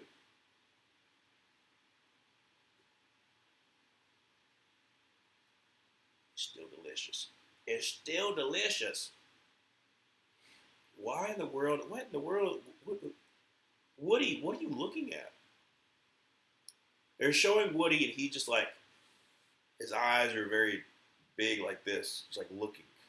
I'm trying my best Woody Marks impression. I'm just like eyes, big, big bushy eyes. All right. So,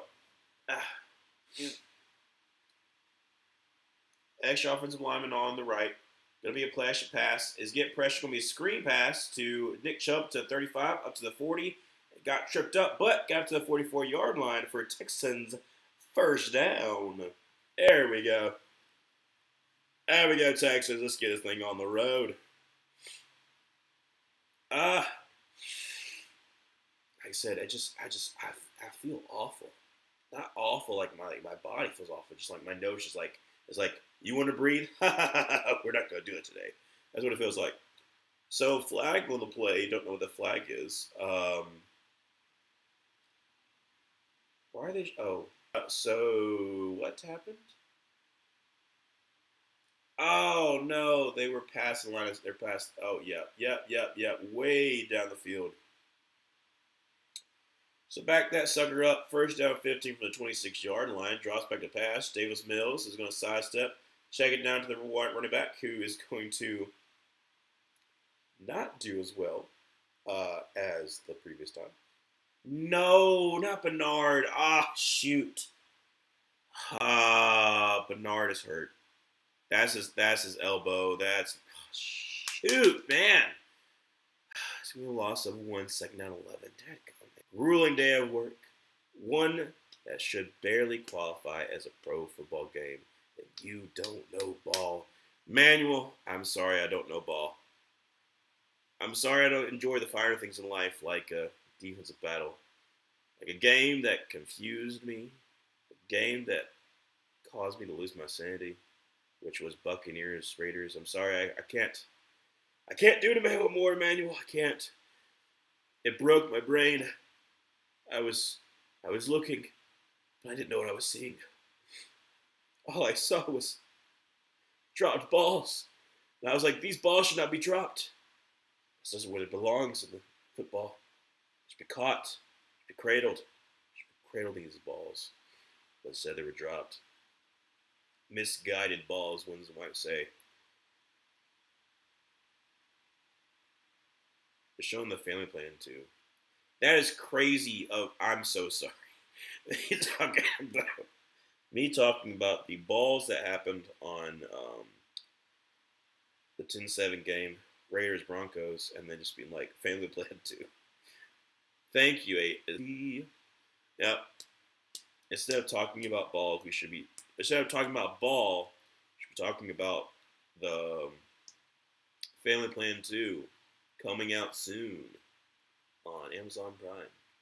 Instead of talking about, Thursday Night Football game, we should be talking about the ads. I mean, who doesn't want to see Amazon Prime shows?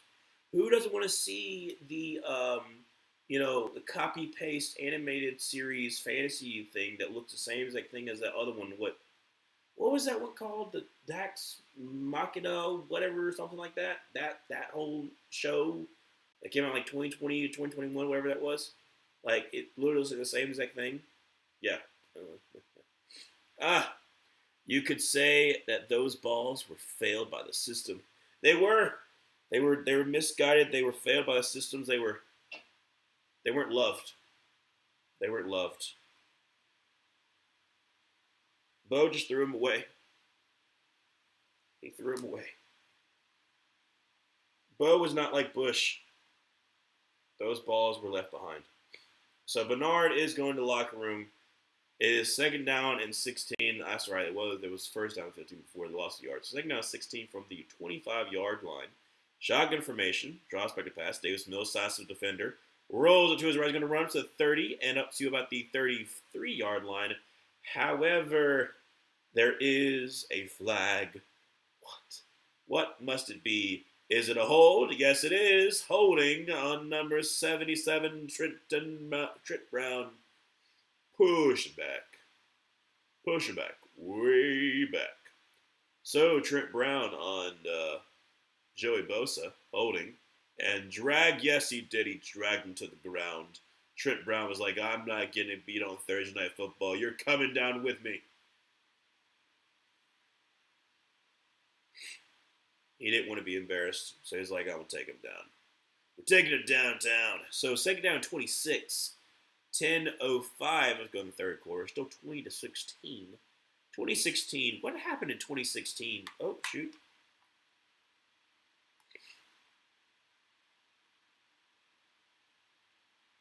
Third quarter.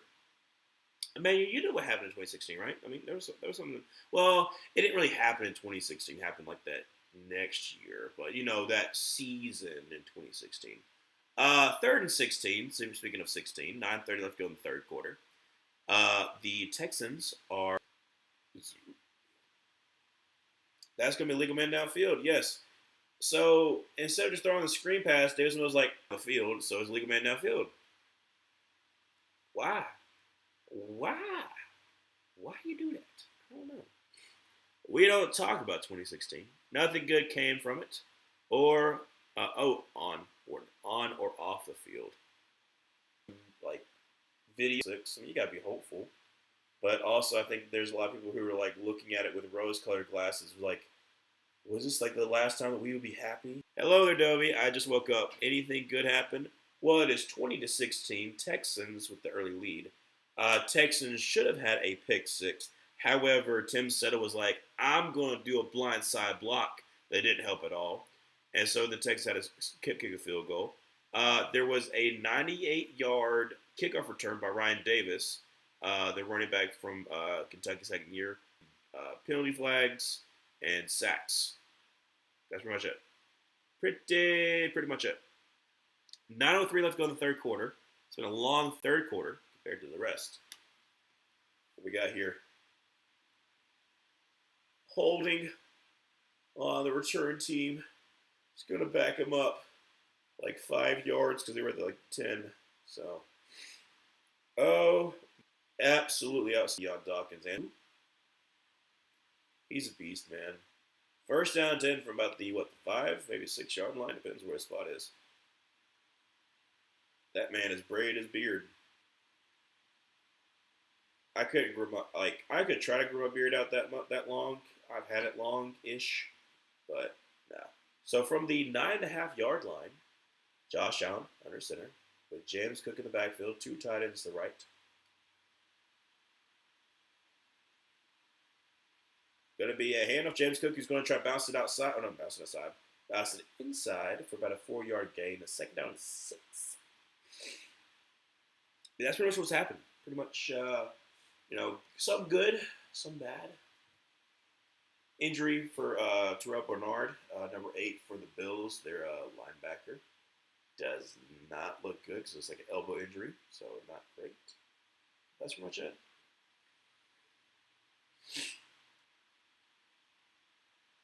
Going to be a play action pass, and Josh Allen's going to try to avoid the sack. Got to throw it in the dirt. Third down and 6. 8:20 left to go in the third. Stop. Stop. I hope so.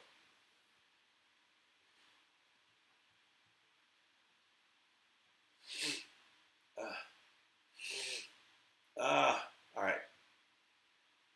From the 14 yard line, third down 6. Ty Johnson's going to be to his right. Got to hurry up. 2, 1. Texans, we have a 4-point lead. Look at that pursuit by Daniil Hunter, the old man.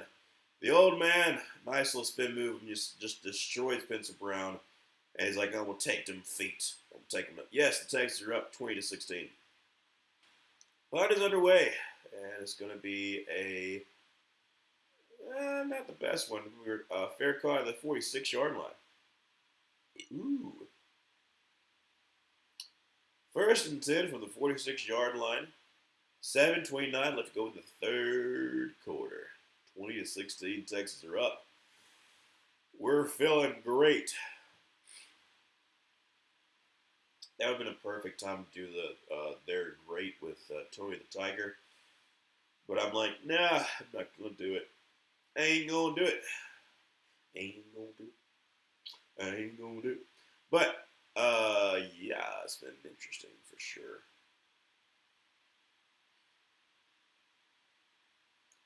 iPhone 17 Pro, get the phone. Get it now. Get the phone. Get the 17. Show off your camera. I will say, eventually when I get a new phone, which would be like way on down the line, probably like, I don't know, 2 years. Give or take 2 years, I'll start saving now because phones are expensive. Say 4 or 5 years before I switch it up. So probably by that point, will be like an iPhone like 21. 21. That was a different 21 than the other 21. July the other 21s. Again, I'm sorry for my voice. It's still like that. I don't know why it's like terrible. But I'll probably get like a I don't know. I don't know if I'll ever if I'll. I'm so sorry about that. My voice was like ever. What is it? What is that? I don't know what that is. I don't know if I will ever switch from iPhone. If I'm be honest, I think that I'll probably stick with it. I'm not brand loyal. I just know it's a little bit harder to switch from one to the other. Um, and I'd rather just not.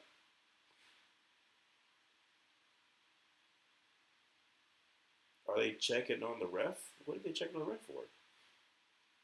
The ref had to what? The ref had to come out of the game. What? Hey, let's go, Roy Ellison. Let's go, Roy. Yeah, Roy. So because the head ref, what happened here? Oh, he reached for his lower. Oh shoot! Did he pop something? He must have. Oh shoot! Okay, so no, he like legitimately like hurt his lower leg. Like they were like helping him out. Oh my gosh. Okay, well you don't see that every day. The head ref is going back to the locker room, so we got the umpire that's now being the head ref. So let's go, Roy. Let's see what you got here, bud. This is you. This is your time to shine. 7:29 left to go in the third quarter from the 47. Going to be a handoff to Woody Marks. Makes a side step and is going to get to about the 49, 50-yard line. There we go. Heck nah. Refs are getting injured now. Cancel the season. We're going to have third stringer starting in the Super Bowl. Talking about injuries, we've got Maxwell Harrison down. Emmanuel, why'd you do it? Why'd you do it? Why in the world are you talking about third stringer now? Now we're going to have a third stringer because Maxwell Harrison's down. Gosh. Man, why you do that? No, I was kidding. Yeah, injuries has been a lot. There's been a lot of injuries. Yeah, I don't see that a lot of refs getting injured. Imagine like, well, no, they would just move the refs.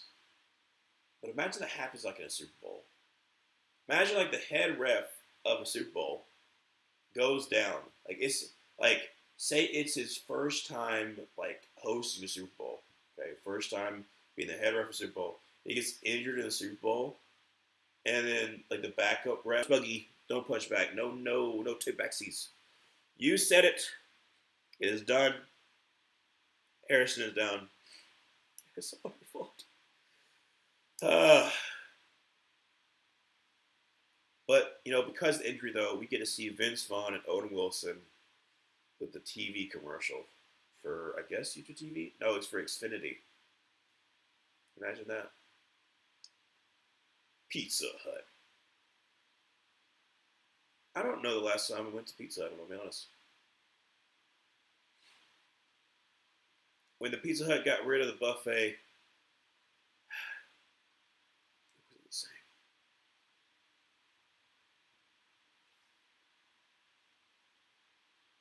It's still good. It's still good. It's scrumptious. It is what it is. Ooh, that is my attempt to try to hide the burp. Did not work.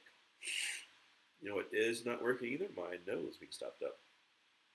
I might have mentioned that a time or two. That sounds terrible. I'm sorry, I put that in the microphone. I generally don't know why injuries are so high now. It seems like no team is even 80% healthy. Everyone has some key player or position injured. All get out. Kind of true. You know what makes it interesting though is you have some small college heroes that like step up, and then you start talking about them like every now and then you're like, remember when so and so player was playing? He came in when we needed him most, and he delivered. And then you forget about him, or you might bring him up. They wanted to. Hello there, Luke. Hello, hello, hello. Can they call a false start on the Bills? They are jumping every time. I've seen a couple of false starts for the Texans. They're Luke too, but yes, they have not called. They have not called a lot of false starts, to be honest. Not three, 6 linemen set up. Going to be a handoff to Woody Marks. Is that Woody Marks? Is that Nick Chubb? Not another injury. Please no. Please not another injury. Another injury. Oh my gosh, my voice scratched up too. Woody Marks is just sitting on the ground. Please, that is 3 in a row. That is 3 injuries in a row. That is the head ref. that is the head ref. That is Maxwell Harrison and now Woody Marks. Great, lovely. I've seen some people say it's the new kickoff. Ironically, not really. I'm not sure why it would, but that's the only major thing that's changed. I think people are not thinking of they're assuming causation. I can hear it. Dude. They're checking his lower leg. This is crazy. I mean no offense. 3rd down 2. It sounds like it is hurting you to talk. Not really. It's not really. Like I say, it's just like lower. That's all it is. It's not like scratchy. If it was scratchy, then I probably wouldn't be streaming. But right now, it's just, Bernard is in the sling. Crap. He's the one who got injured early with the elbow. It's not really hurting to talk. It's just how it sounds. Gonna be a handoff. And that's gonna be. Oh my gosh! Got lit up by quarter. That was a nice burp. I'll pat myself on the back for that one. That was a good burp. That's quality. Camp in Austria. Luke. Okay, I did say that I want you to tell us how you feel about Nick Caley, but not that much, Luke. I know how much you don't love him, but it's okay. Back to 16. Townsend, and it's going to be a pinned deep punt. It'll be fair caught about the 7 or 8 yard line by Khalil Shakir. 1st down, 10 of the Bills. 5:47. Let's go to the 3rd quarter. See if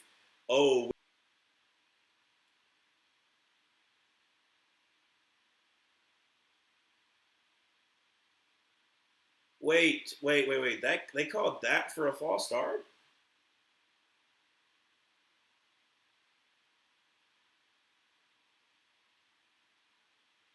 Wait, and then why they call it on speed then? If that should be like, I don't. Duh. At least I have Will Anderson if I don't have anything. Exactly. You get a. Also, terrible false start call. Yeah, that's what I'm saying. Like, because they said on EJ Speed, information with James Cook to his left. Josh Allen throws and it's caught by Khalil Shakir up to about the 15-yard line. So that's getting about 3 more yards. Be third down about 2.5 to 3 yards. Yeah, so a little bit weird. There's old Anderson. He's back in there. He's winning. Still 20-6. Fumbled. They call it a fumble. It depends. Jalen Reed's the one who picked it up and ran with it. So yeah, I'll probably say that's a fumble. So Bullock, who got the pick, should have pick 6. Forced the fumble. Jalen Reed, the rookie out of Penn State, gets it and then returns it up to about the 20-something yard line. So first down to the Texans. There you go. Hopefully some more positive in that direction. Yes, it was a clear fumble. I'm just making sure. So we got 6 offensive linemen in there. Davis Mills under center. Overloader to the right. Going to be a handoff between Woody Marks up to the 20, up to about the 16-yard line. So nice gain there. Could be second down at about 4-ish. Tommy Townsend used to play for the Chiefs, right? I wonder why they moved on from him. Well, coincidentally, they got Matt Ariza, who was nicknamed the punt god when he was at Arizona State. And then he got falsely accused. What was he falsely accused of? Was it sexual assault or was it was something like that? And because he was at a party. And then because he was accused of it, after he got drafted, like the story came out, and the Bills cut him. So they drafted like the seventh round pick. They cut him, and then for a year, like I said, they go through the court system, all that kind of stuff, and cheaper, and so that definitely helped. All right, so third down 2. Like I said, 6 offensive linemen in there, overloaded on the right. Going to be a handoff to Woody Marks, who is going to get the first down. Second effort, continue to chug all in those legs. Be a first down 10, get a little push by Cole Bishop and also Jordan Poyer. They seem to be a little bit upset. Yeah, something like that with the minor. Yeah, like I said, I think like it was something at a I don't know if it was at a frat party or if it was at just like a college party, but it's Arizona State, and I just remember like vaguely about like it was something like I said, obviously it was something something grotesque, like, well, back to the line of scrimmage, second down 10. I don't know what the heck happened there. We literally just fell down. Now looking at Agent Epinesa, dude, why are there so many penalties? There's so many penalties. All right, so shotgun formation. Woody Marks to his right. Now motions out to the left. No, he was to his left, motions out to the right. Now comes back to his left. Look like the Bills are blitzing. And that's delay game. How?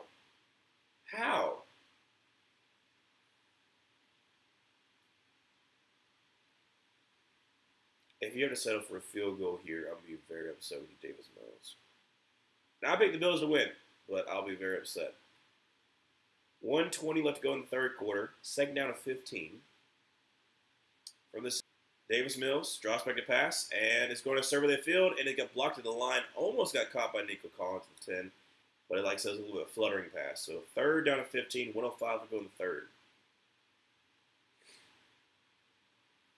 Hello there, Parker. How you doing? Where will Nick Saban coach now? Nick Saban is not coaching anywhere. Nick Saban is enjoying retirement. Nick Saban gets paid, probably not as much as he got paid when he was head coach, but gets paid a good bit of money. Living the perfect life right now. Davis Mills throws back foot, and that's been caught, and that's going to be to Christian Kirk. Gets up to 10, fights for some more yards. Basically, that's like the 8, maybe 7-yard line. Fourth and goal for not fourth and goal.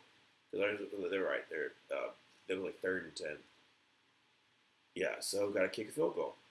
It's just dumb decision. to kick another field goal, a 26-yarder, to make it a 7-point game.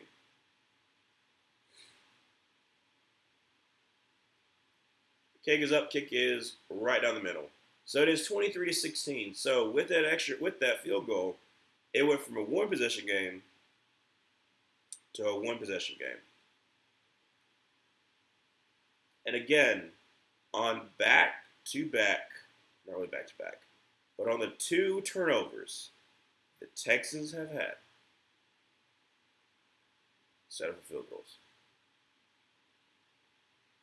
One should block, screws that up, have set up for a field goal. This fumble, they're in really good field position. Again, have set up for a field goal. That's crazy.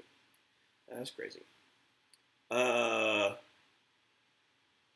Parker, no. Parker, Alabama fans might want Kevin DeBoer gone, but he is not going to go coach Penn State. That would be the craziest thing that would happen this year, and there's been a lot of things that happen. For him to leave Alabama to coach Penn State, guys, that's not going to happen. Like I said, Penn State, I honestly don't know who goes at this point. I think the SEC jobs will be the first ones to kind of be like a huge domino. Like right now, the Virginia Tech already, because that was technically a possibility. There are still a lot of coaches that are still available because like they're in the playoff race. So just wait until like, I want to say next week. But yeah, like next week you'll start hearing a lot more of Notre Dame wins out in Notre Dame. Dobie, I full-heartedly agree. The fact that Notre Dame is being judged based upon their losses is crazy. Give me a play action pass and low here toe. A big sack, going to end the third quarter, still 23-16, second down in like 16 or something like that. Yeah, the fact that Notre Dame only really, I mean, they dominated Navy, which good on them. Navy's decent this year. Not amazing, but they're decent. They're like a good American conference. They beat USC, which is like, I don't know, they're not by like one scores to Texas A&M, to Miami. At the same exact time, that was like the first 2 games of the season. So, like, I'm not saying that like, oh well, Florida State's like, oh, Alabama losing to Florida State doesn't matter anymore because that's the first game of the season. I'm not saying that like in that same exact sense, but like, it's still technically kind of like you can still say like a different team because like they knew more about themselves, that kind of stuff. So it just makes no sense why, outside of obviously you want to have more eyes in the playoff because you had Notre Dame's got a like a very like big, fan base. But I really want Notre Dame to. I really want Notre Dame to like not make it in, but they probably are. However, the fact that they have Miami that high is also, it's not crazy, but it's still like, I don't know why you still have Miami that high. I don't like that. I'm about to play with a Notre Dame fan soon, and I'm going to bring it up to see what he says. It'll be interesting to see for sure, because like play 2 hard teams. Usually, they might lose 1 or 2 of them, and then they find their way in the playoffs. This always happens. Thoughts on JMU? I've heard good things about them, but I have no clue as to why they're good. So, if you remember, Kirk Cignetti, who is the head coach for Indiana, was the former head coach at JMU. He's been at Indiana for, this is his 2nd or 3rd year. And so I'm sure that, like, the people that Kirk Cignetti, like the last group that he was still with at JMU that didn't follow him there, like, they're good for a group of 5. Like I said, they're going to be probably lose to whoever they play against. Like, just Be very rare for them to win. But like the fact that I don't mind for Group of 5 making it in because um, I'd rather get them in and then just see what happens than we don't even get a chance to show out what they can do. Gonna be a throw to James Cook. Gonna get like maybe 4 yards with the 32-yard line. So it's third down like 14. What's up there, Zoe? How you doing? Uh, Luke, this defense is something else, man. It truly is. It truly is. If we just had some sort of offense, if you had CJ Stroud, you'd be like, especially early on in the game. Oh my gosh, there were so many passes that Davis Mills just missed. He just missed. There was that should have been touchdown pass to Christian Kirk on that third and goal that Christian Kirk just dropped. But like a lot of early in the game was just missed passes. So third down 13 from the 32-yard line. Josh Allen rolls up to his right, is going to run to 35, up to the 40, up to the 45, going to get the first down. Well, it depends on where he slid. It depends on where he slid. It is 23-16, 14:05 left to go in the fourth quarter. Where do they spot him?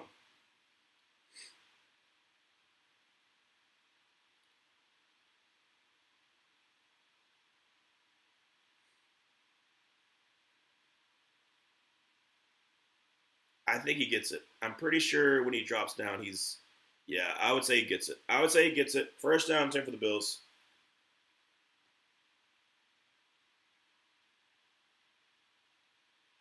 Josh Allen, shotgun formation, James Cook to his left. Two tight ends to the left. Draws back to pass. Checks down to Gillum, who is going to get lit up. Only gains about 2 yards there. That's going to be Jalen Reed with a tackle. Second down 8. We're still going to lose, though. I love when you do that, Luke. You always do. But this time, like I said, I'm doing it in chat. Still waiting on my buddy. He said he will have a delay. Okay, gotcha. Second down 8. 12:55 to go in the fourth quarter. We got two tight ends to the right. Well, we got three tight ends set. Going to be a handoff. James Cook is going to try the left side up to the 50 and bounce outside to the 45, up to the 40, up to the 35, and down to the 31-yard line. First down, Tim, for the Buffalo Bills. Thank you so much, James Cook, for being good. Thank you so very much. I think Texans might win. Dobie, like I said, don't do it. I said Luke said earlier the Texas defense is so good, and then now they're getting gashed a little bit. We said it earlier. We said it earlier about the injuries. Let's not do it. We're jinxing ourselves. From the 32-yard line, under center, two tight ends to the right. Going to send Josh Palmer in motion up to the left. Going to be a handoff. James Cook, who's going to get to about the 30 down to the 29-yard line. Nice gain, 3 yards there. Second down 7. Weekly defense falls apart in the fourth. Shouldn't have given them a compliment. That's usually what happens there, Luke. I picked the Bills, and then I started to watch the game. It really makes that argument with my sister's father-in-law stronger than the fact that I said his Patriots really haven't faced anyone. Like I said, they faced the Buffalo Bills and played pretty well, but a lot of Patriots fans think they're 12-5. I was like, I'm gonna try to temper expectation, be like 10-7, but yeah, I mean, like I think they're a pretty good team. I think they haven't been tested, but I think they have enough talent that they could probably pull out a win. But I don't think they'll go far in the playoffs. But I think like they'll be. It's not sure if Buffalo is the same team we've seen over the last few years, and I think that this game will definitely reinforce that. I'll let you jinx my team all the time when they're on LOL. And they barely get nothing with that James Cook run. So we fourth down like a yard and a half. Buffalo's got to go. But I do that out of spite. I'm sorry, man. I sometimes do that out of spite. But now it's kind of sad. It is kind of sad with the Falcons. What could have been. So 4th and 1. Buffalo's got to go for it. I mean, still got a whole bunch of game left, but like you kind of got to go for it. Josh Allen going to be handoff James Cook, who is going to lose 2 yards. And the Texans defense, again, comes in the clutch. 10:09 left to go in the fourth quarter, still 23-16. Luke, how we feeling? I mean, obviously, I wanted to give a compliment. Bang, JK, they're awesome. That's what I'm saying. I mean, your defense is going to keep you in every single game. It's going to keep you in every single game, and that's the reason why I've been trying. I've been trying to when we've been talking, I've been like, hey, there's still a good chance you can make the playoffs. They also showed a stat that if you're first in the league and your defense is first in the league in points scored per game and yards per game, that no team has ever had those two stats and missed the playoffs. Am I jinxing you? No, because I believe it. I believe wholeheartedly my conviction. Falcons, I'm Bears LOL. No, I said that W. I said yes, but I also did that to the Falcons, and I was saying that for Emmanuel, because I do that too. But now I said that I do that for spite. Yeah, I do that. I also have done that for Auburn whenever I've streamed the Auburn game, especially the Georgia game. Oh gosh, the fact that I called how that game was going to end. I hate the fact that I bridge, but those hours. Yeah, yeah. Yes, Luke, your defense will keep you up. You keep you in every game. This is exactly what the Bears would do from 2005, 2012. It was nice knowing that they were in every game because of their defense. If we can beat the Bills and somehow the Colts next week, we have a chance. Well, really and truly, if you beat the Bills, all you gotta do, in my opinion, is beat the Colts once because I think the Colts will lose the Jaguars once. I don't think the Jaguars are gonna sweep the Colts, but I think that based upon history, and yes, like so you'd be like, well, you can try to throw some stuff out. No, like there's obviously something that goes on every single time that the Colts played Jacksonville. Colts after play the Chiefs, who, like I said, I think obviously like not as good as they have been in years past, but I think the Colts are a little bit, you know, overrated. Colts also have to play against the Seahawks. How is that going to go? Colts also have to face off against the 49ers. So there's a chance the Colts could lose. Somebody's going to get Josh is pissed. I believe so. Yeah, like I said, the fact that there's nothing, just like nothing's going right for you. Nothing's going right for you at all. They're showing right now Texas defense. So total yards 258.1 through week 11, 16.3. And so far tonight, they only give it up 219 and 16 points. Two tight ends to the left. Davis Mills drops by the pass. Throws. That's be dropped. Is that Cade Stover? Yep. Cade Stover with a second, a third drop. Third down 9. Offense, please do something. Luke, like, let's put our face job.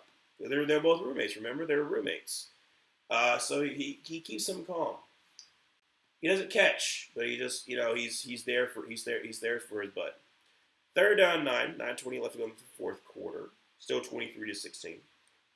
The 26-yard line, draws back to pass and getting pressure. Davis Mills rolls it to his right, tries to stiff arm defender, throws out of a sack.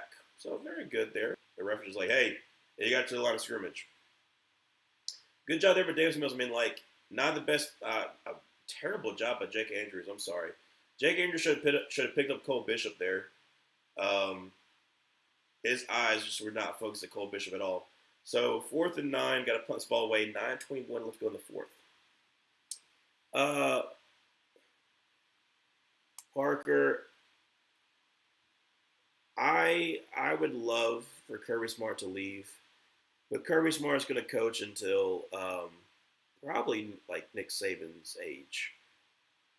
Like we talked about this, I think we talked about this like 2 or 3 weeks ago. Like Kirby is like what in his 49, 50, something like that, 52. I don't know, something like that. He's relatively young in the coaching age. Like he has like 15 more years of coaching left, or more. Like Kirby, I would love for Kirby to have early retirement. I would love that to happen. Auburn and Florida. But it's not going to happen. We've only beat Kirby once. I'm pretty sure. I'm pretty sure in Kirby's tenure, even when he was a player at Georgia. I don't know if they swept us. If he swept us, because I know. Okay, so I know 1994 Georgia. I think ties with Auburn because it technically breaks our win streak in 1994. 95, I'm not sure. 96 was the first Auburn overtime game where it goes to, I think, 5 overtimes in 1996. And then I don't know the years that Kirby was at Florida, but I know generally those years was when he was at when he was at Georgia. Um, so he may have only beaten Kirby like once, like at all, like when he's at Georgia. I don't know. He haunts all Auburn fans' dreams because he won't die. He's gonna be like the Nick Saban, unfortunately for us, where all we can talk about is like we wish we had a guy like him.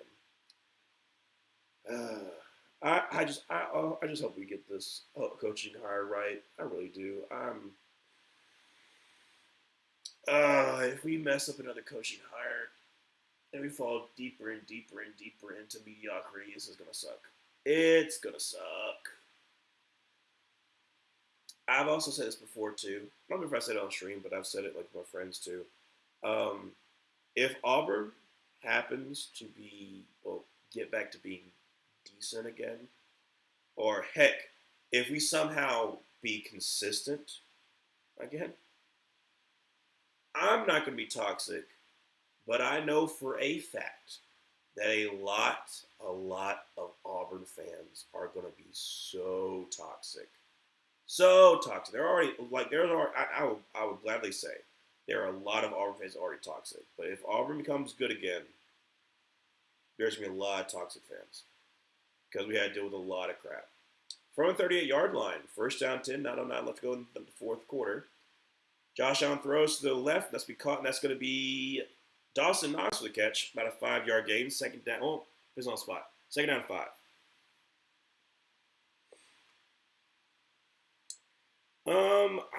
If I'm being honest, Parker, I don't know if James Franklin. I think James Franklin will have a decent first year.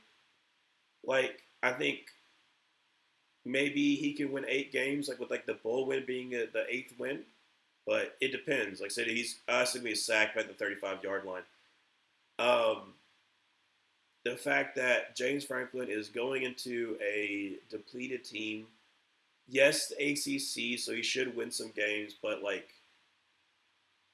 I don't know if the process is thinking of winning big games in year one. I think year one is establishing the culture and going to a bowl game and then getting the fan base behind you. Like, the fan base is already happy they got James Franklin, but like, if you show like immediate success and you're like, you know, you're like 7 and something or like 6 and something, like by November, like, people are gonna be happy. So, drops back to pass on third down 12.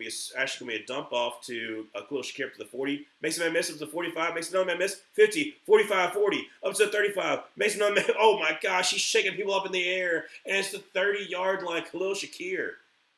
Khalil, man. Just, like he just, it's amazing. It's amazing to watch. Let's see. How many people did he do to? Okay, right here. Got it. Another one. Right? Ready? Has he? There we go. All the way up to like the 20-something yard line. He is so good. They suck again. You know, it's just, it's ever flowing. It's ever flowing. That's so good. I mean, he's handles. From the 20-yard line, fakes a screen and going to get sacked back at the 25-yard line. Tim Settle with the sack. Second down to 15.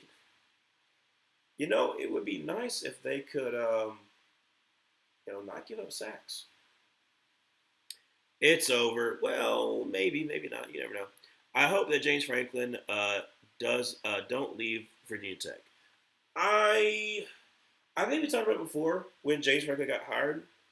I think he'll be there for easy 4 years. Like I said, I think he'll probably rebuild the program. You might have like a decent drive, and then he might get hired away. But if he stays at Virginia Tech, good on Virginia Tech. Like I said, I think he's a good coach. Obviously, I don't know if he's going to be. I don't think he's like the tier one, but like a tier two. Like I'll take a tier two coach. You're Virginia Tech and you're the ACC, which gives you the chance of making the college football playoff because if you win the ACC, more than likely you'll make it into the college football playoff. So it'll be third down in about 10. 6:10 left to go in the fourth quarter. Still a 7-point game. Josh Allen going to be empty set with, technically, empty set. Play clock at 4, 3, 2, 1. Josh back a pass. It should be probably a false start. And again. Dude, the Bills' offensive line is getting murdered. Murdered, man. I mean, at least Josh Allen was able to throw the ball away, but like Spencer Brown right here just getting bullied. Bullied by Daniel Hunter.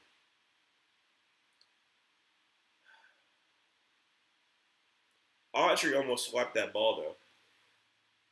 Grounding, I guess because there was technically was a ball catcher in the area, but it's not doing anything. Should be another 5 yards back. Well, yeah, 38-yard field goal. See who makes it, and he makes it. So it will be 23-19, 5:44 left to go in the fourth quarter. Yeah, I do. Do I like Coach Tony Elliott? Gosh, names are so hard on me. I know Tony Elliott. Where do I know Tony Elliott from? I hate that I recognize the name. I just can't think of the face right now.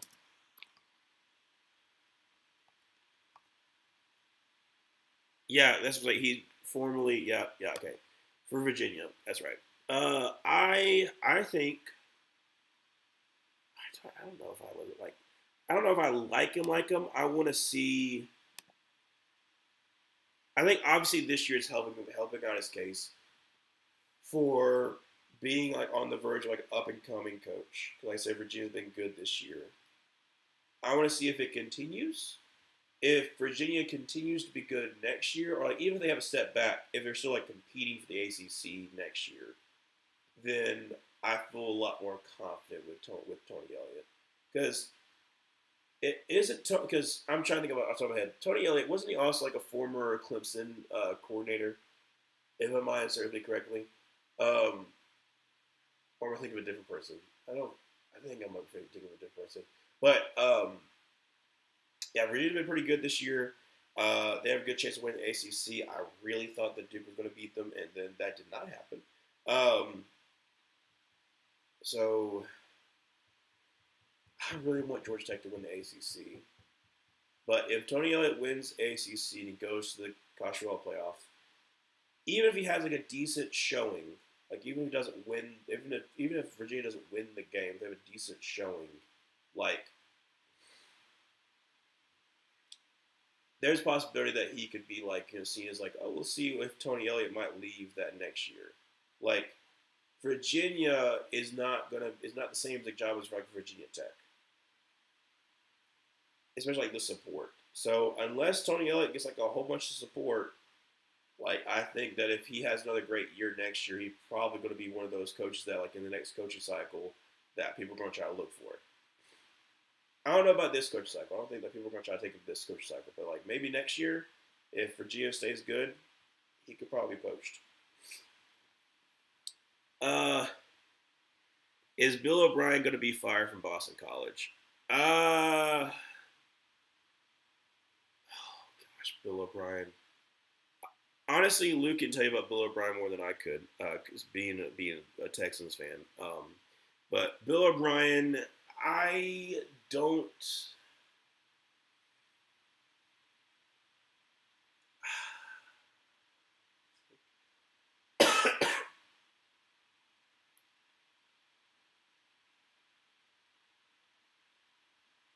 I think it's a possibility.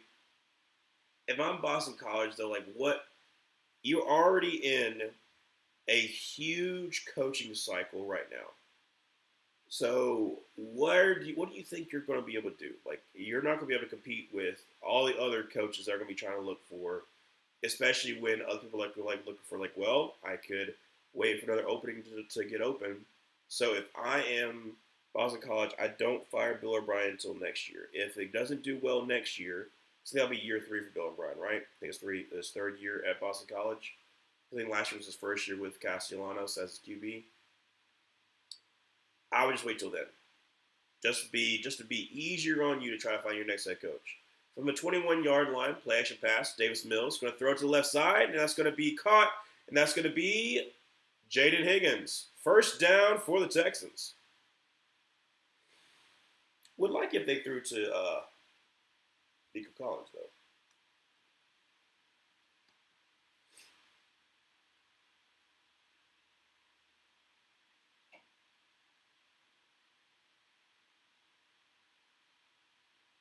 Nice by Jaden Higgins. That toe drag. Davis Mills just hit 50%, by the way. That's how it's been going. From the 37-yard line, under center, going to be a handoff. That's going to be to, I think that's Nick Chubb. He got basically by the line of scrimmage to be it.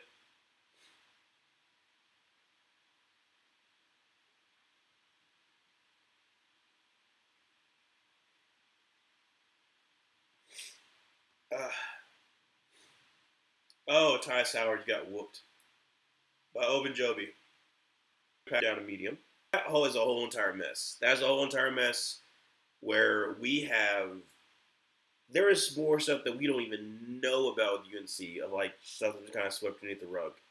Like I for sure know that when Bill O'Brien does get fired from North Carolina, like a whole lot of dirty laundry is going to be shown. Third down and 6 from the 41-yard line. Davis Mills drops me the pass, throws across the middle, and of course it's a check down, well short of first down to Dylan Noel. Fourth down and 2. Again, offense not helping out at all. So 3:27 to go in the fourth quarter. All 3 timeouts for the Bills, down by 4. Well, my buddy is getting on, so I don't know if I don't see you by the end of the stream. I hope you feel much better. Thank you so much, Nobi. Like I said, it's more in my throat. It doesn't feel bad. It's just kind of scratchy, and I don't feel as stopped up as I was, so that's kind of helpful. But yeah, hopefully, like I said, I'm glad I don't feel as bad as I did yesterday. Yesterday was pretty bad.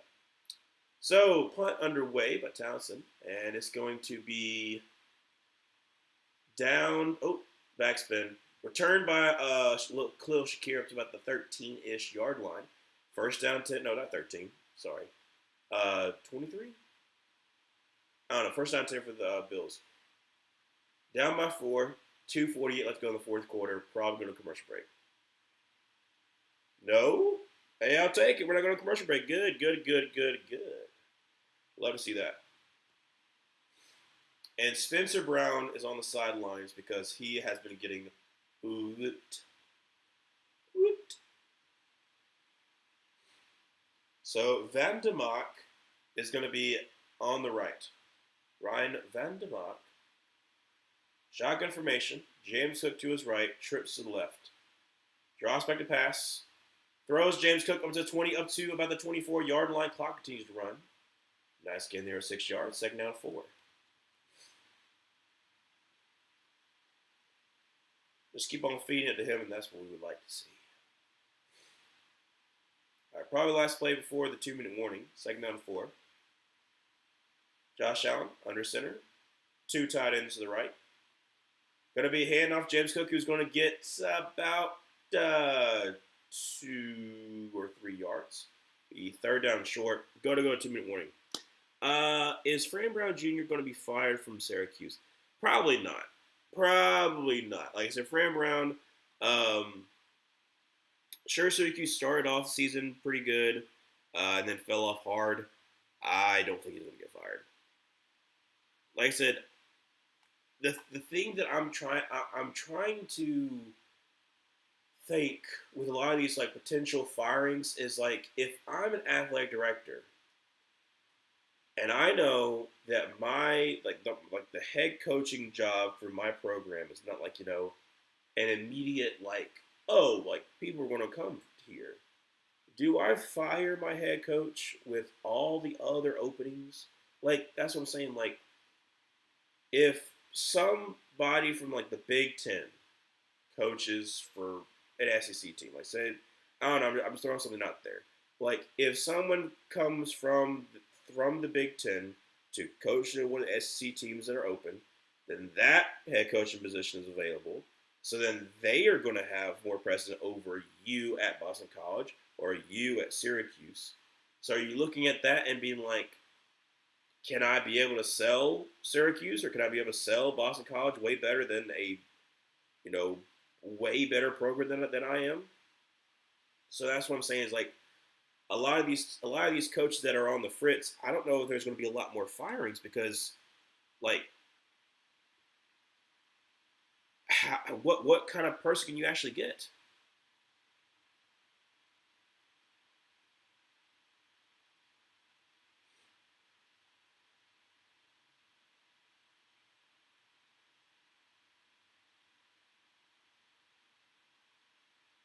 But I do think he gets one more season.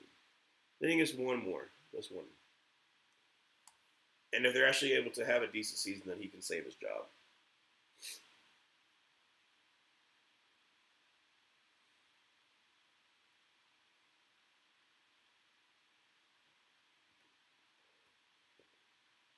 Excuse me. I'm just burping a whole lot.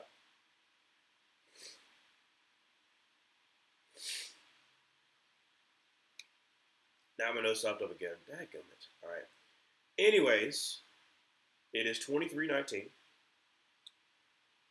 It is third down about two for Buffalo Bills. What will they do?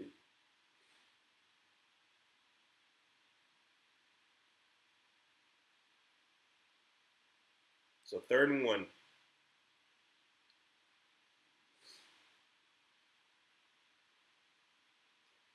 In shotgun formation, running back to his left. Looks like Ty Johnson.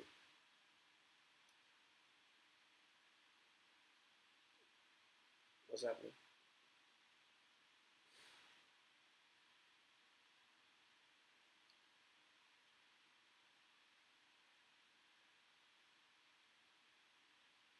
We will administer play clock time on the field. What? Okay.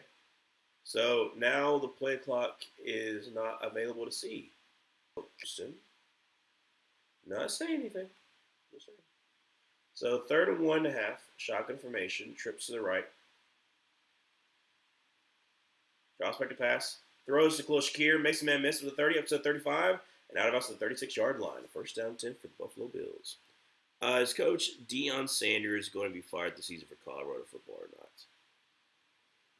I mean, Colorado has been bad for so long that because Deion has like gotten them to be in at least talking, like I mean, they were good. I would be very surprised if he gets fired. Gonna be a check down. It's gonna be a Ty Johnson who gets up to about the 44-yard line. Clock will continue to run. 147, 146, 145. Second down and one. From the 44-yard line, Josh Allen shotgun formation with Ty Johnson to his right. To his left. Bunch to the left. 9, 128, 127.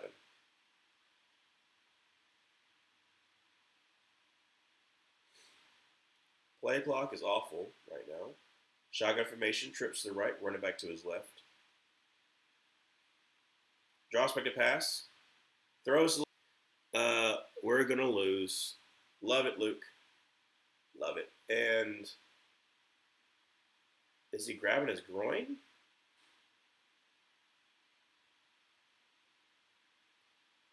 Stadium is rocking in Houston. Second. James Cook to his right, draws back to pass. Steps in the pocket. Is going to scramble. Is going to get sacked back at the 35-yard line. Clock continues to run. Again, Josh Allen, you just got to throw it away, man. 55 seconds, or 56 seconds, sorry. 56 seconds remain because the timeout was called by the Buffalo Bills. Danielle Hunter with the sack. Third down and 20.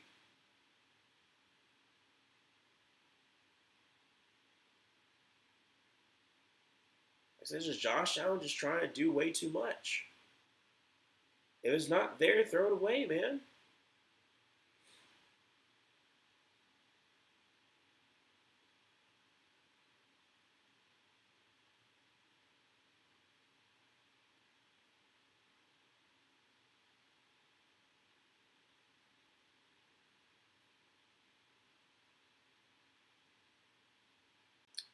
Seven sack.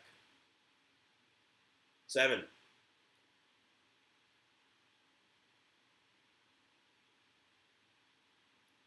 Third down 20 from the 37-yard line. Josh Allen drops back to pass. That's got to be a hold. Yes, a hold. Doesn't matter if he got it away or not. He didn't. And it's going to be another sack. Sack number 8, and Josh Allen's down on the ground. 51 seconds left to go in the fourth quarter. Josh Allen is hurting, but he's getting back up. The flag was a hold. It doesn't matter. The timeout's called for the Buffalo Bills. It's fourth down. This is the game. This is the game.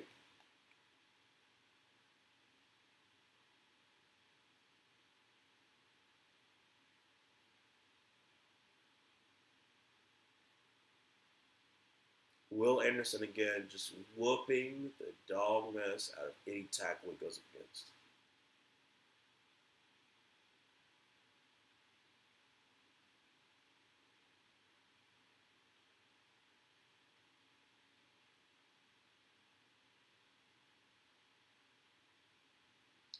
Fourth and 27. Fourth and 27. 51 seconds to go in the fourth quarter.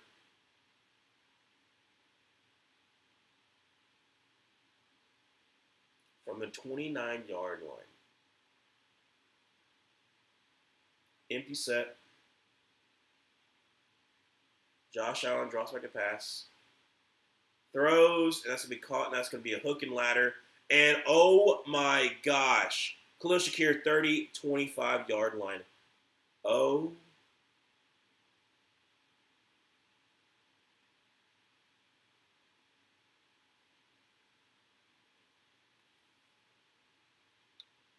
Luke, I'm sorry. That's playground. That is playground stuff. Holy crap! Who was that? Who was that got faked out? Oh my gosh! Oh my gosh! From the 26-yard line, first down 10, 41 seconds left to go in the fourth quarter, and the Texans call a timeout. Will Coach Mike Locksley be fired from Maryland football this year or not? Oh.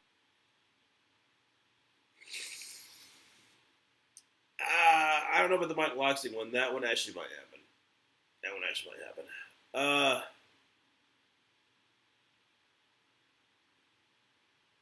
Luke, but also Deion Dawkins is jumping like 2 yards back before every snap. Technically, he's doing the Juwan Taylor method.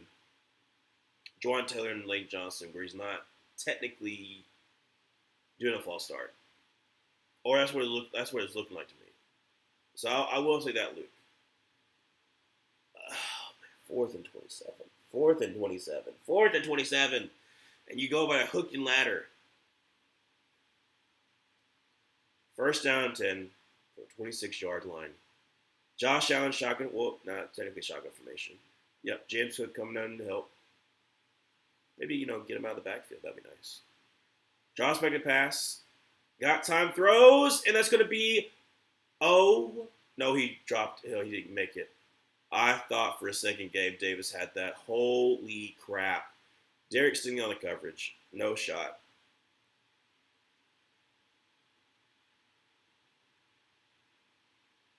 Yeah, his left foot was out. Okay, I about said.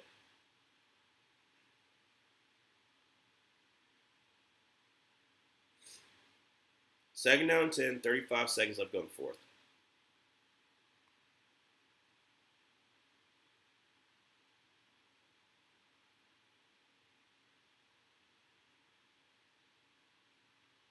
Drops back a pass, screen pass to a running back who's going to up to 20 and down to about the 17-yard line. The third down and 1, 28 seconds left. Bills call a timeout.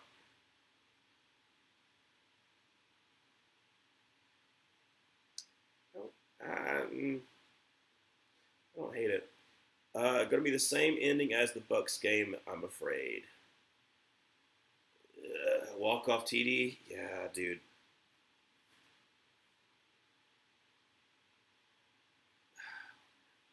4th and 27, man.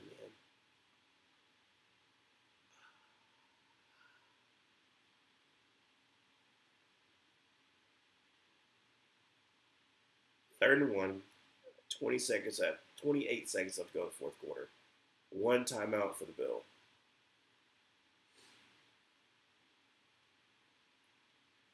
Josh Allen, shotgun formation. Ty Johnson to his right. Bunch to the right. Now I'm going to send Khalil Shakir to the backfield, to his left. Drops back to pass. Throws to Shakir and is batted at the line by none other than Will Anderson. 4th and 1.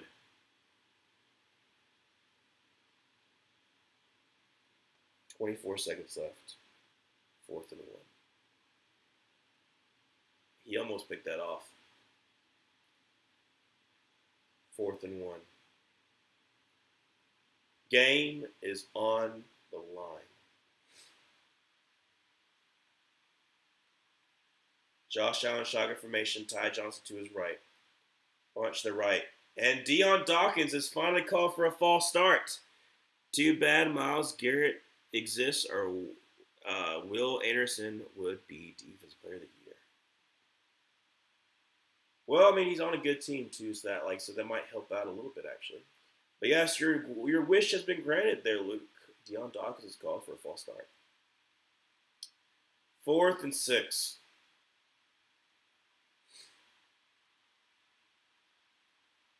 From the 22-yard line, gotta get up to the 16. 24 seconds remain. Josh Allen, shotgun formation. Ty Johnson to his right. Gonna send Khalil Shakir to motion. Drops back to pass. And throws, and that's gonna be picked off. Game over. Holy crap, it's a flag. No. I mean, the game keeps going on, but no. Bro. Pass interference. On the offense. It doesn't matter. And the Texans win 23-19. Hey, Luke. Things are looking up. 6-5. Dude, Bullock played really good. He played really good today. Like I say, he should have had that pick 6, but then Tim Stone ruined that for him. Wait a second. Hold a second.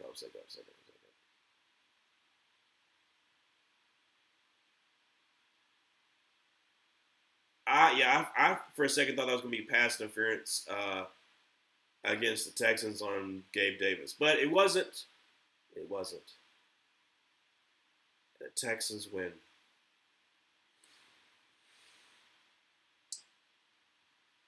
Anything can happen.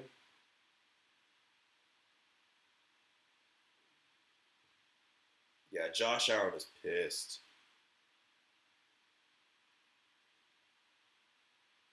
Dude, Davis Mills wins you back-to-back games. Really, no, he won back-to-back-to-back games because he won that Jags game for you. Jags, Titans, Bills. Now you have over a week and a half to get healthy, get CJ Stroud back, going against the Colts.